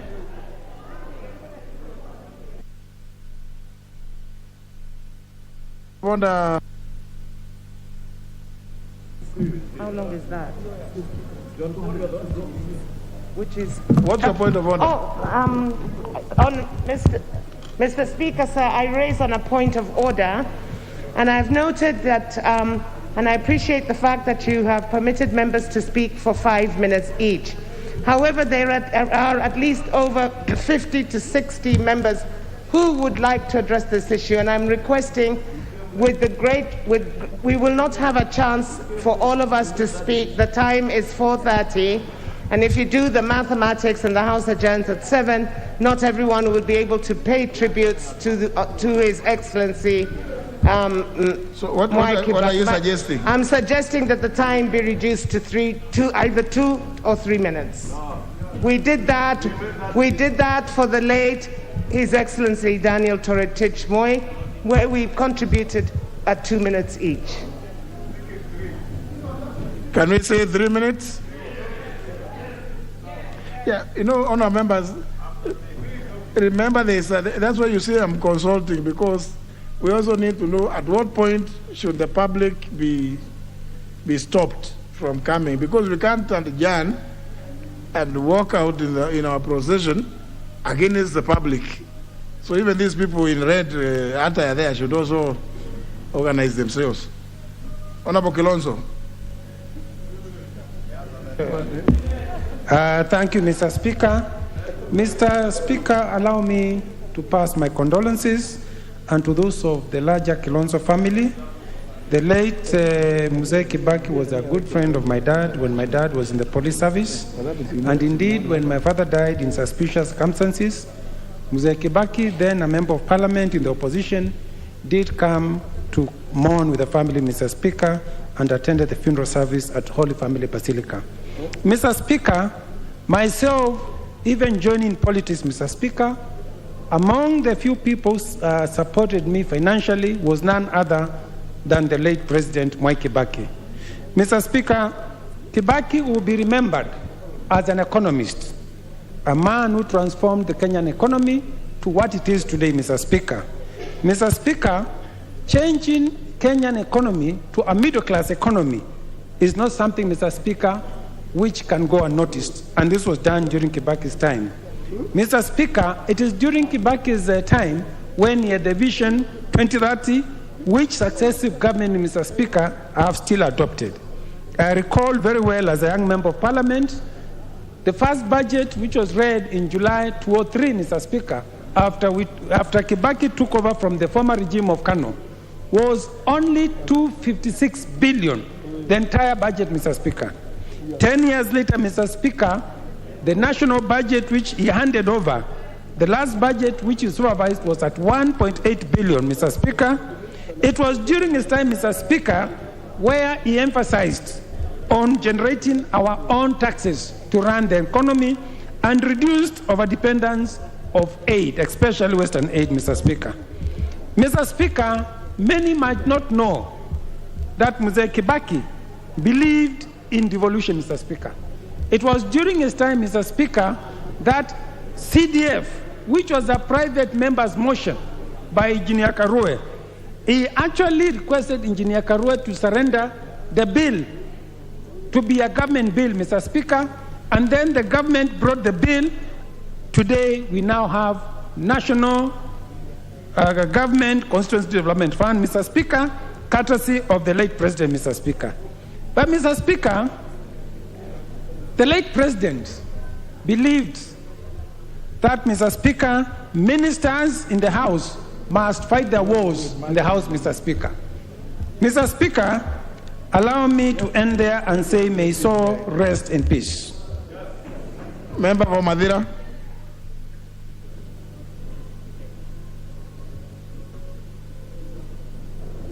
Thank you, Mr. Speaker.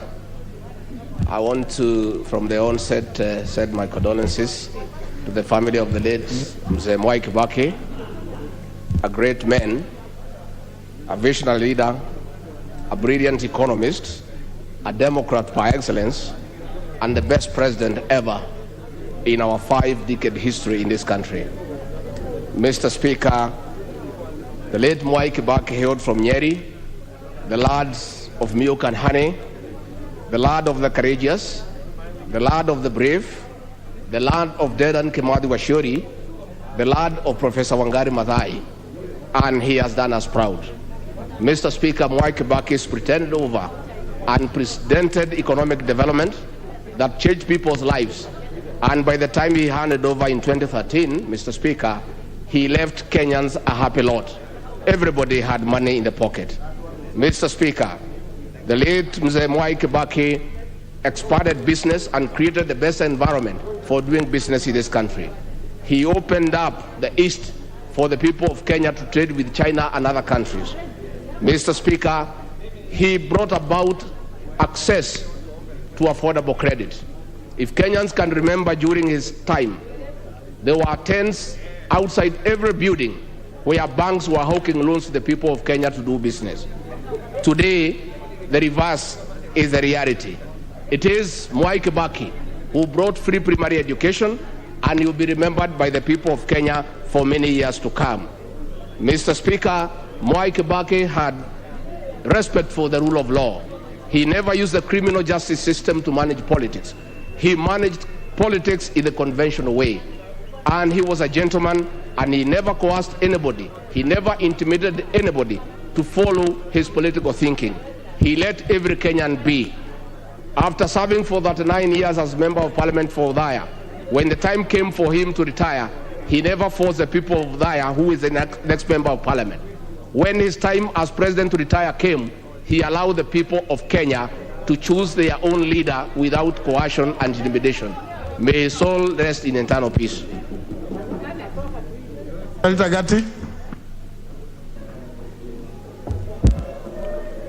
Thank you, Mr. Speaker, for the opportunity to mourn my President, His Excellency Mwai Kibaki. Mr. Speaker, I will remember President Mwai Kibaki as the President of this country, Mr. Speaker, and I remember him specifically, Mr. Speaker, because the Jamhuri Day of 2011, Mr. Speaker, the President awarded me the Head of State Commendation Award, the HSC, Mr. Speaker. That is why I use HSC. That is an award, Mr. Speaker, that I received in 2011 from the President, recognizing the work I do in my community, Mr. Speaker. Mr. Speaker, sir, on behalf of the great people of Migori County, and on behalf of persons with disabilities that I represent, Mr. Speaker, in this House, I wish to send my condolences to the family and the people of Kenya. Mr. Speaker, persons with disabilities of Kenya are mourning the President, Mr. Speaker, who basically made their lives better in this country. Mr. Speaker, it is during Kibaki's time in 2003, Mr. Speaker, that the Persons with Disabilities Act was signed into law in this country, Mr. Speaker, and that has been a law that has made it easier for persons with disabilities of Kenya, Mr. Speaker, to actually have their lives and their rights recognized in this country. Mr. Speaker, it was during that time, and Mr. Speaker, going into 2008, when actually this country also, Mr. Speaker, as you may know, signed the UN Convention on the Rights of Persons with Disabilities, Mr. Speaker, making life easier for persons with disabilities. Mr. Speaker, I am a life member of Maendeleo ya Wanawake. Mr. Speaker, Maendeleo ya Wanawake in this country, women of this country, Mr. Speaker, are proud of President Kibaki, Mr. Speaker, because you know that President Kibaki supported Maendeleo ya Wanawake and supported women of this country, Mr. Speaker. We are mourning the loss of our President. Mr. Speaker, free primary education, Mr. Speaker. Children who would never have gone to school, Mr. Speaker, had an opportunity for the first time to access education, to see the classroom, Mr. Speaker, courtesy of our third President of the Republic of Kenya, His Excellency Mwai Kibaki. Mr. Speaker, for me, the first time I saw a superhighway was during his time, Mr. Speaker, coming to do a superhighway, Thika superhighway infrastructure. Mr. Speaker, we must give credit where it is due.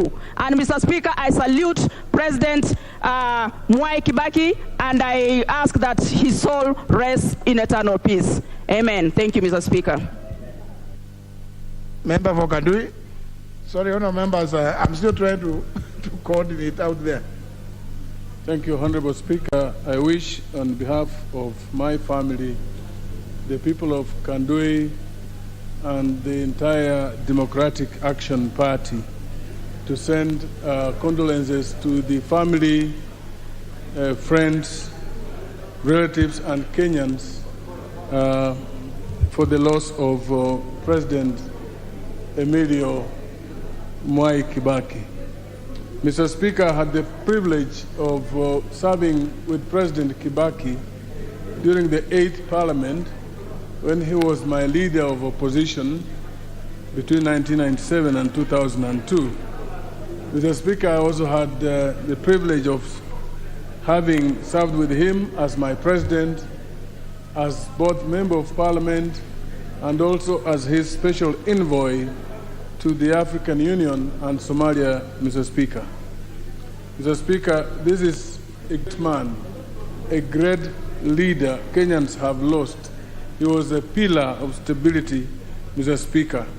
We all are aware of the things he's done for this country, ranging from free primary education, growing our economy, Mr. Speaker, building stable infrastructure, ensuring roads across the country, Mr. Speaker, and above all, making Kenya a liberal and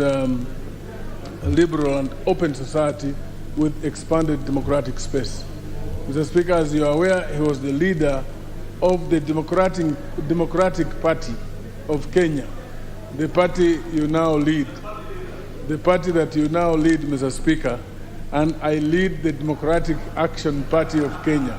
Both our parties, Mr. Speaker, stand for expanded democracy, expanded democratic space in this country, Mr. Speaker. They can see the Honorable Chungwa laughing at it. It is true we stand for that, Mr. Speaker. And today, as we mourn the late fallen hero, I want to appeal that we emulate the things he did for this country. We emulate the things he did for this country, growing this country, ensuring equitable distribution of resources. He visited Bungoma, my constituency, and started Kibabi Teacher Diploma Training College. People had been praying for it for many years. Eventually, he started Kibabi University, and he did many people for which he's going to be remembered, Mr. Speaker. May his soul rest in everlasting peace. Amen.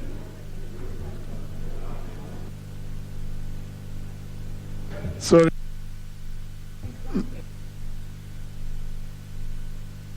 I'm still trying to negotiate to see whether I can get you more. Member for Nyandarua. Thank you, Honorable Speaker.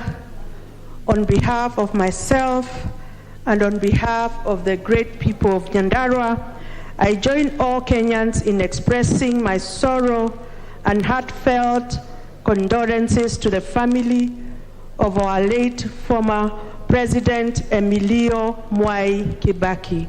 We are praying to God that he may give them comfort and strength at this moment of great pain. Our country is indeed mourning the loss of a great Kenyan who served as a transformative leader for many decades. While we mourn our former president, we must remember to be grateful for his long life. We must also be grateful for his long stint in public service.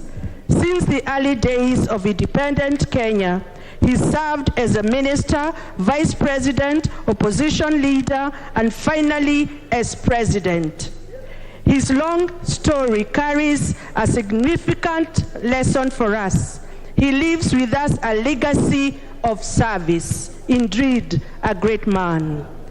The late Mwai Kibaki taught us that leadership is an opportunity to serve others and not to simply satisfy greed and fulfill selfish desires.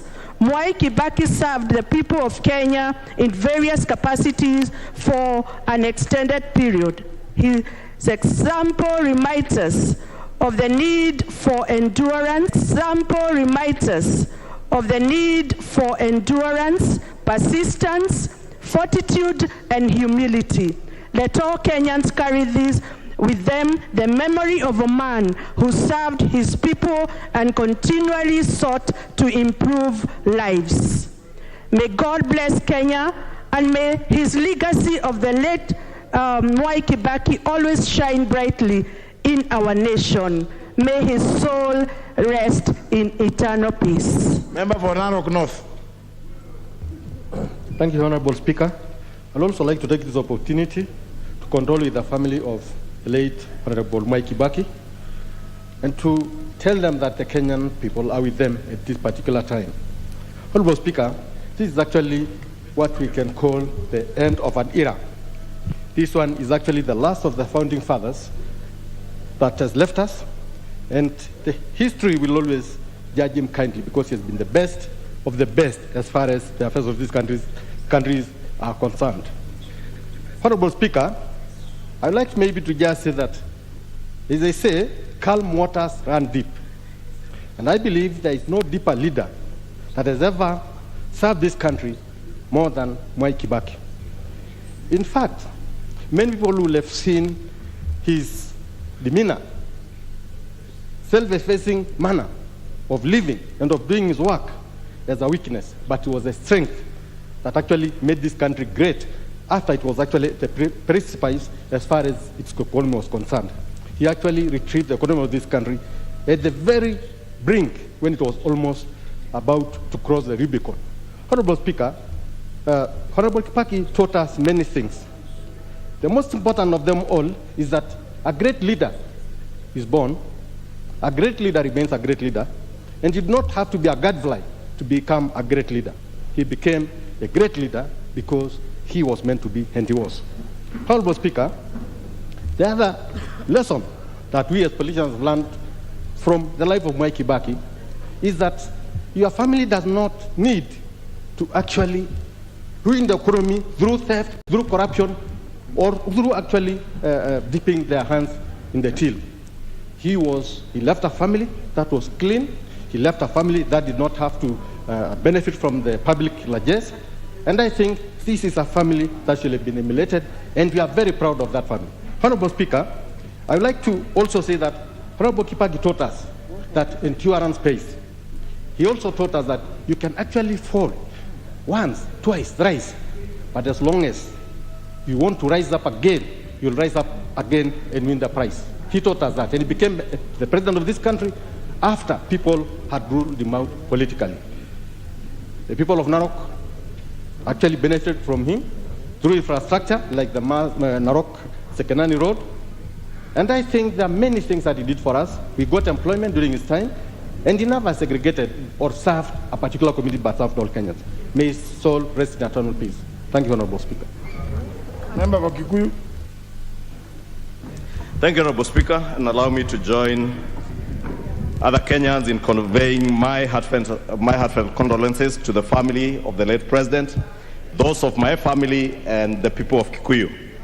Honorable Speaker, the late Honorable Mwai Kibaki goes down in history as the greatest president since independence that this country has ever had. He is an economist par excellence, a Democrat par excellence, and he remains in the annals of our history as the greatest president that this country ever had. Honorable Speaker, the late president moved our economy from the doldrums to a renewed economy that was very robust. And Honorable Speaker, he did that, increasing our revenues from an average of 180 billion shillings to close to 1 trillion shillings without having to arrest a single business person in this country, without having to close down a single business in this country. Unlike today, Honorable Speaker, when our revenues are dwindling and we are closing people's businesses, we are shutting down businesses of the likes of Tabitha Karanja, Humphrey Karaoke, and other innocent Kenyans down in Down Road, Nyamakima, Honorable Speaker. Honorable Speaker, the late president was a Democrat par excellence, Honorable Speaker. He knew his boundaries between the state that he ran as president and private business. He knew and understood what state capture and conflict of interest was, and he never entertained it during his reign as president of our republic. And we will live to remember Mwai Kibaki, the greatest president of our times. Honorable Speaker, it is sad that today, as a nation rises to mourn the death of President Kibaki, we also mourn the death of the democratic space that he helped open after the dictatorship of the Moi regime.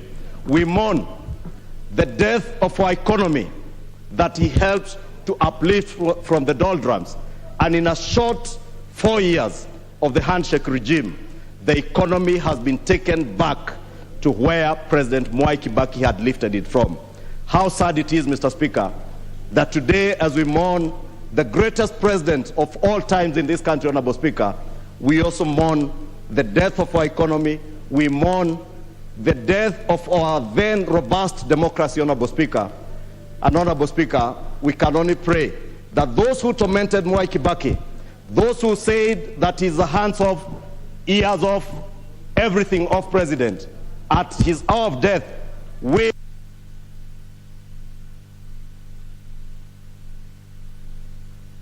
Sorry.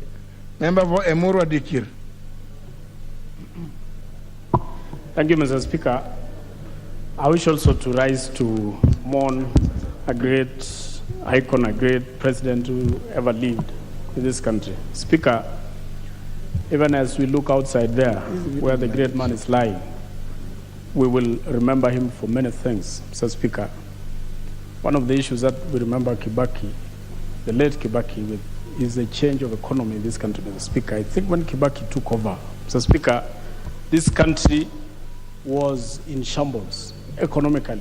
There were no roads, there were no good schools, there was nothing in this country, Mr. Speaker, which we could be proud of as a nation. Kibaki changed everything, Mr. Speaker. The GDP of this country was changed completely to levels that we can never imagine. Mr. Speaker, the borrowing in this country was stopped and reduced to a level that when he left this nation, Mr. Speaker, this country was not relying on borrowing, unlike what we have currently. Mr. Speaker, he even helped to change the constitution of this country. I remember even before the change of the constitution, he was among those people who fought for multi-party democracy in this country, Mr. Speaker, and we must give it to him.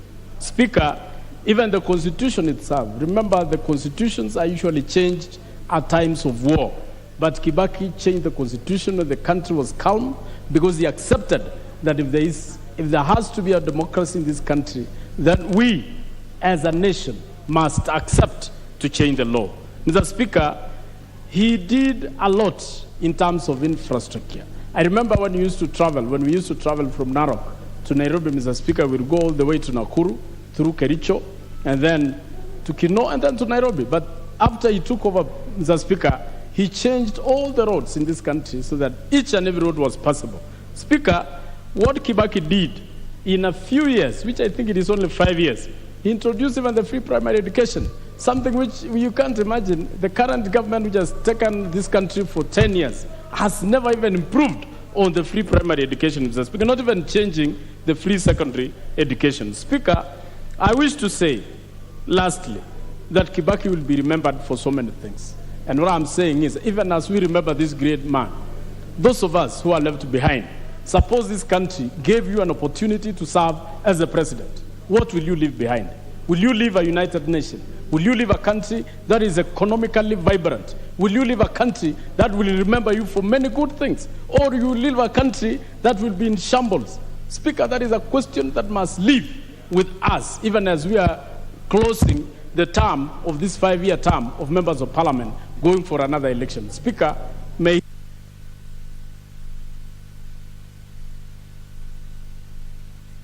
Rosanna. Thank you, Mr. Speaker. Mr. Speaker, on behalf of my family and my great county of Nairobi, we want to give our condolences to the family of the late His Excellency Moi Kibaki. I want to quote Ellen G. White in her book Education. The greatest want of the world is the want of men who will not be bought or sold, men who in their innermost souls are true and honest, men who do not fear to call wrong by its right name, men whose conscience is as true to duty as the needle to the pole, men who will stand for the right though the heavens fall. End of quote. We are privileged as Kenyans to have had a president who had these virtues. Today, millions of youth who wholly benefited from free primary education, subsidized secondary fees, and university have increased productive, skilled labor to our workforce. The Honorable President, His Excellency Moi Kibaki, made Kenyans believe the perception of governance changed during his tenure. Introduction of CDF, infrastructure. It's key to note that every time Kibaki partnered with Raila, Kenya experienced tremendous growth, that is Vision 2030, the Thika Superhighway, the Constitution of 2010, devolution, election of more women to legislation. Mr. Speaker, as I stand here and we mourn this great leader, it was really painful to hear Ichung'wah Kimani talk about how he mourns the economy. At the end of the day, infrastructure was a very big dream of the late president. He believed in infrastructure.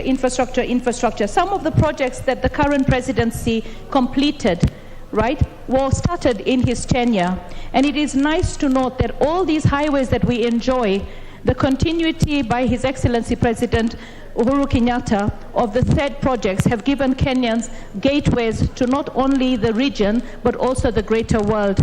Let us celebrate that which is good, and let us thank the Almighty God for His mercies, as we know that the President was ailing, and now he has rested. My condolences to the entire family, and my gratitude to the entire Nairobi County for coming out in great numbers today. Thank you. Thank you, Mr. Speaker, for giving me the chance to pass my condolences on my own behalf, that of my family, and the great people of Kenya Central, to the family, friends of the late President Mwai Kibaki. Mr. Speaker, the late President Mwai Kibaki was in a class of his own. He was a great man, a man who rose from being a humble shepherd in the slopes of Othaya to becoming the president of this great nation. He's a man who was involved in the improvement of the law in Kenya and also constitutional development in this country. He was involved in the enactment of the Constitution, of the Independence Constitution, and more so the 2010 Constitution, which we all celebrate. He's a man who taught us humility through his deeds. One thing to remember, when he was demoted from being a vice president of this nation to a minister of health, instead of quitting, he went on to serve and served so well. Also, one has to remember, he's a person who really also taught us resilience. He's a person who contested twice for the seat of the presidency, lost twice, but went on to win the presidency in 2002. It's someone who gave this country new hope when he won in the year 2002. Especially, he taught us that our children need to go to school, all of them, and through that introduced the free primary education. He's a man who taught this country to believe in itself in terms of economy. When he was the president, we saw banks hawking loans because the economy had improved so much through his policies. He's also a man who, through him, taught us that in his own class, he was an academic giant, especially considering that those years when he went to school. He excelled very well academically and also went on to have masters in those early days.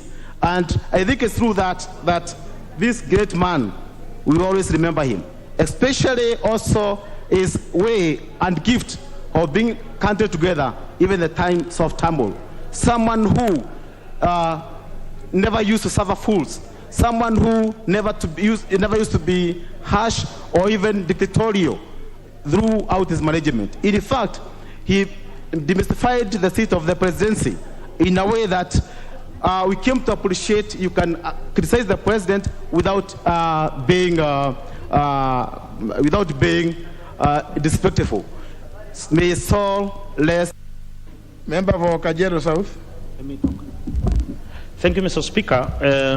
Mr. Speaker, on my own behalf, on behalf of the people of Kajiado South and the people of the great county of Kajiado, I want to send my condolences to the family of the late President Mwai Kibaki, to the people of Othaya, to the people of this great country where he led for 10 good years, and say, Mr. Speaker, that first of all, I was the last Interior Minister of Kibaki's administration.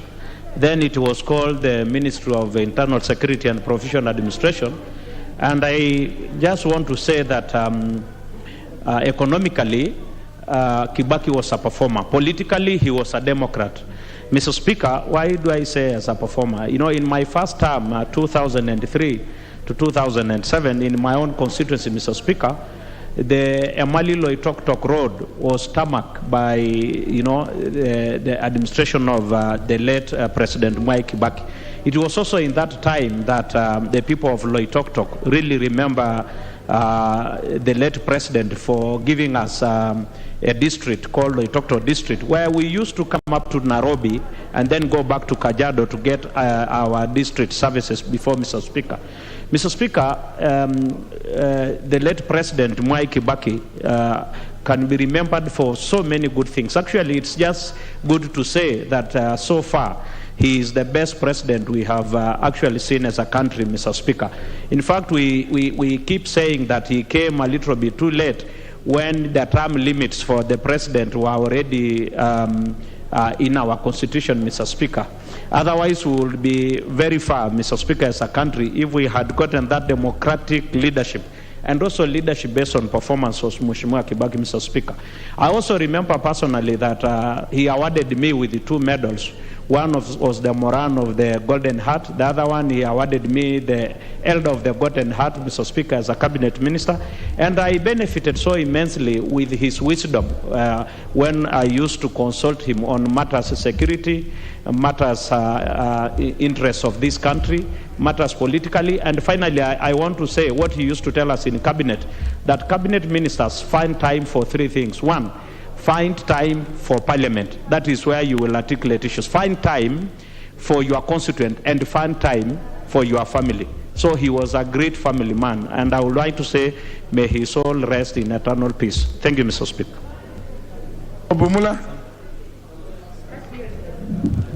Thank you, Mr. Speaker. From the onset, on my behalf and on behalf of the great people of Bumula, I also wish to pass my condolences to the family of the late President Mwai Kibaki and the entire nation. Mr. Speaker, when we mourn such a great man, we pick some lessons that we need to follow as leaders of this country. One thing that I realized with Mr.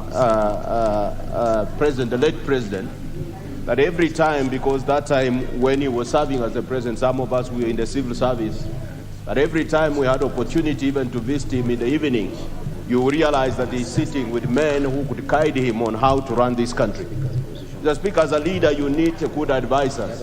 President Kibaki had very good advisors, and Ambassador Mudawura was always there to see the kind of people that would sit with the President until late.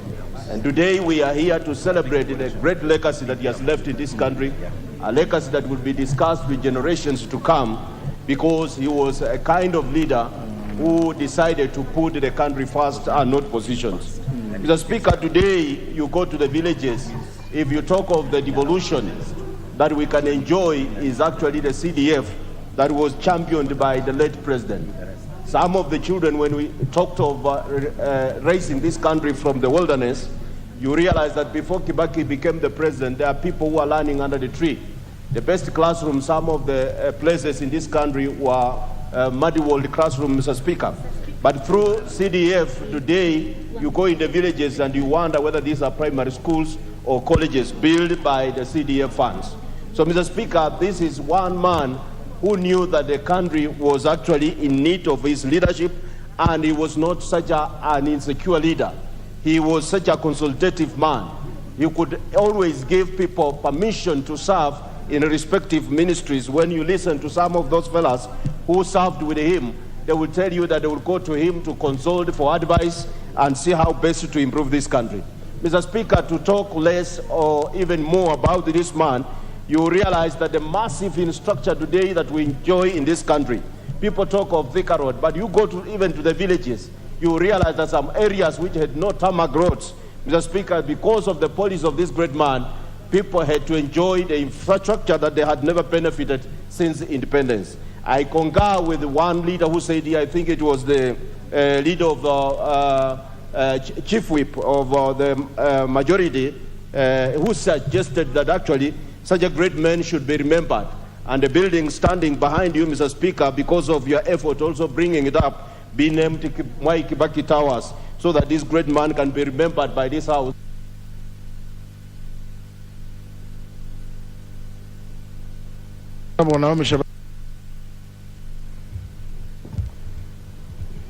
Asante sana Mheshimiwa Spika, nami pia kunipatia fursa hii ili nami niweze kutoa risala za rambirambi kutoka kwangu, jamii yangu na eneo bunge la Taveta kwa ujumla.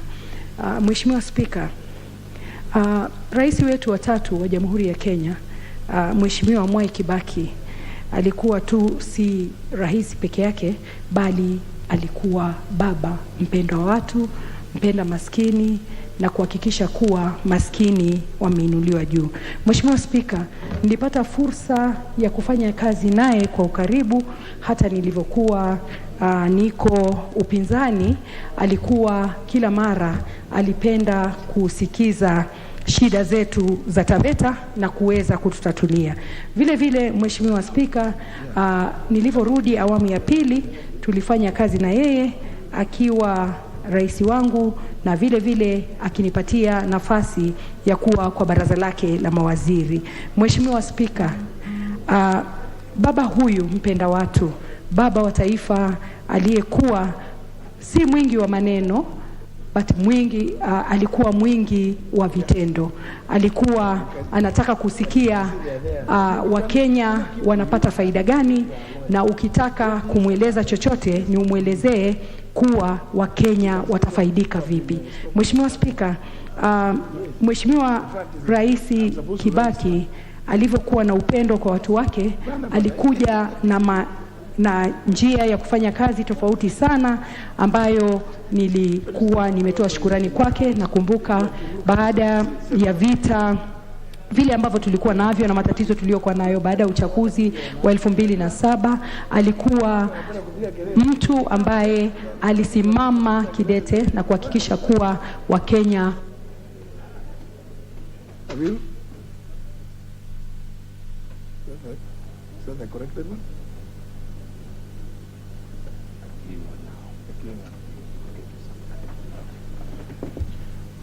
Order, members. Honourable members, as you are aware, that the body of the late retired third President of the Republic of Kenya, His Excellency Emilio Mwai Kibaki, has been lying in state within Parliament buildings along the Speaker's walkway for the third and final day. In this regard, today's sitting has been determined to end at 4:45 p.m. to allow certain steps attendant to the departure of the body of the late retired President to take place before 6 p.m. Therefore, this is a sequence of what is going to follow. Debate in respect to the motion under order number 8, for which the mover has no right of reply, has just ended. Now, the Speaker's procession will leave the chamber as usual. Thereafter, honourable members will leave the chamber and converge at the main Parliament gate facing KICC and await the casket of the late retired third President as it exits Parliament buildings. The Chief Sergeant at Arms will guide members on their designated waiting place. The Speaker, the two leaders of the majority and minority, or the whips, and the Vice Chairperson of the Parliamentary Service Commission, the clerks at the table, and both the leadership of the Senate will assemble at the Members' Lounge to join the family of the late retired third President of the Republic of Kenya. The leadership will thereafter converge at the Speaker's walkway to form a procession to escort the casket, together with two representatives of the family and the Kenya Defence Forces team. On arrival of the casket at the late retired third President at the main gate facing KICC, all members are requested to await the playing of the national anthem and the East African anthem before the casket is loaded onto the carriage to exit Parliament buildings. The parliamentary procession will symbolize the House paying its last respects and honoring the late retired third President for his service to the House. The House, honourable members, time being 49 minutes past 4, stands adjourned until Tuesday, 10th of May, 2022 at 2:30 p.m.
tuonane bandarini kumbe.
Tuonane bandani.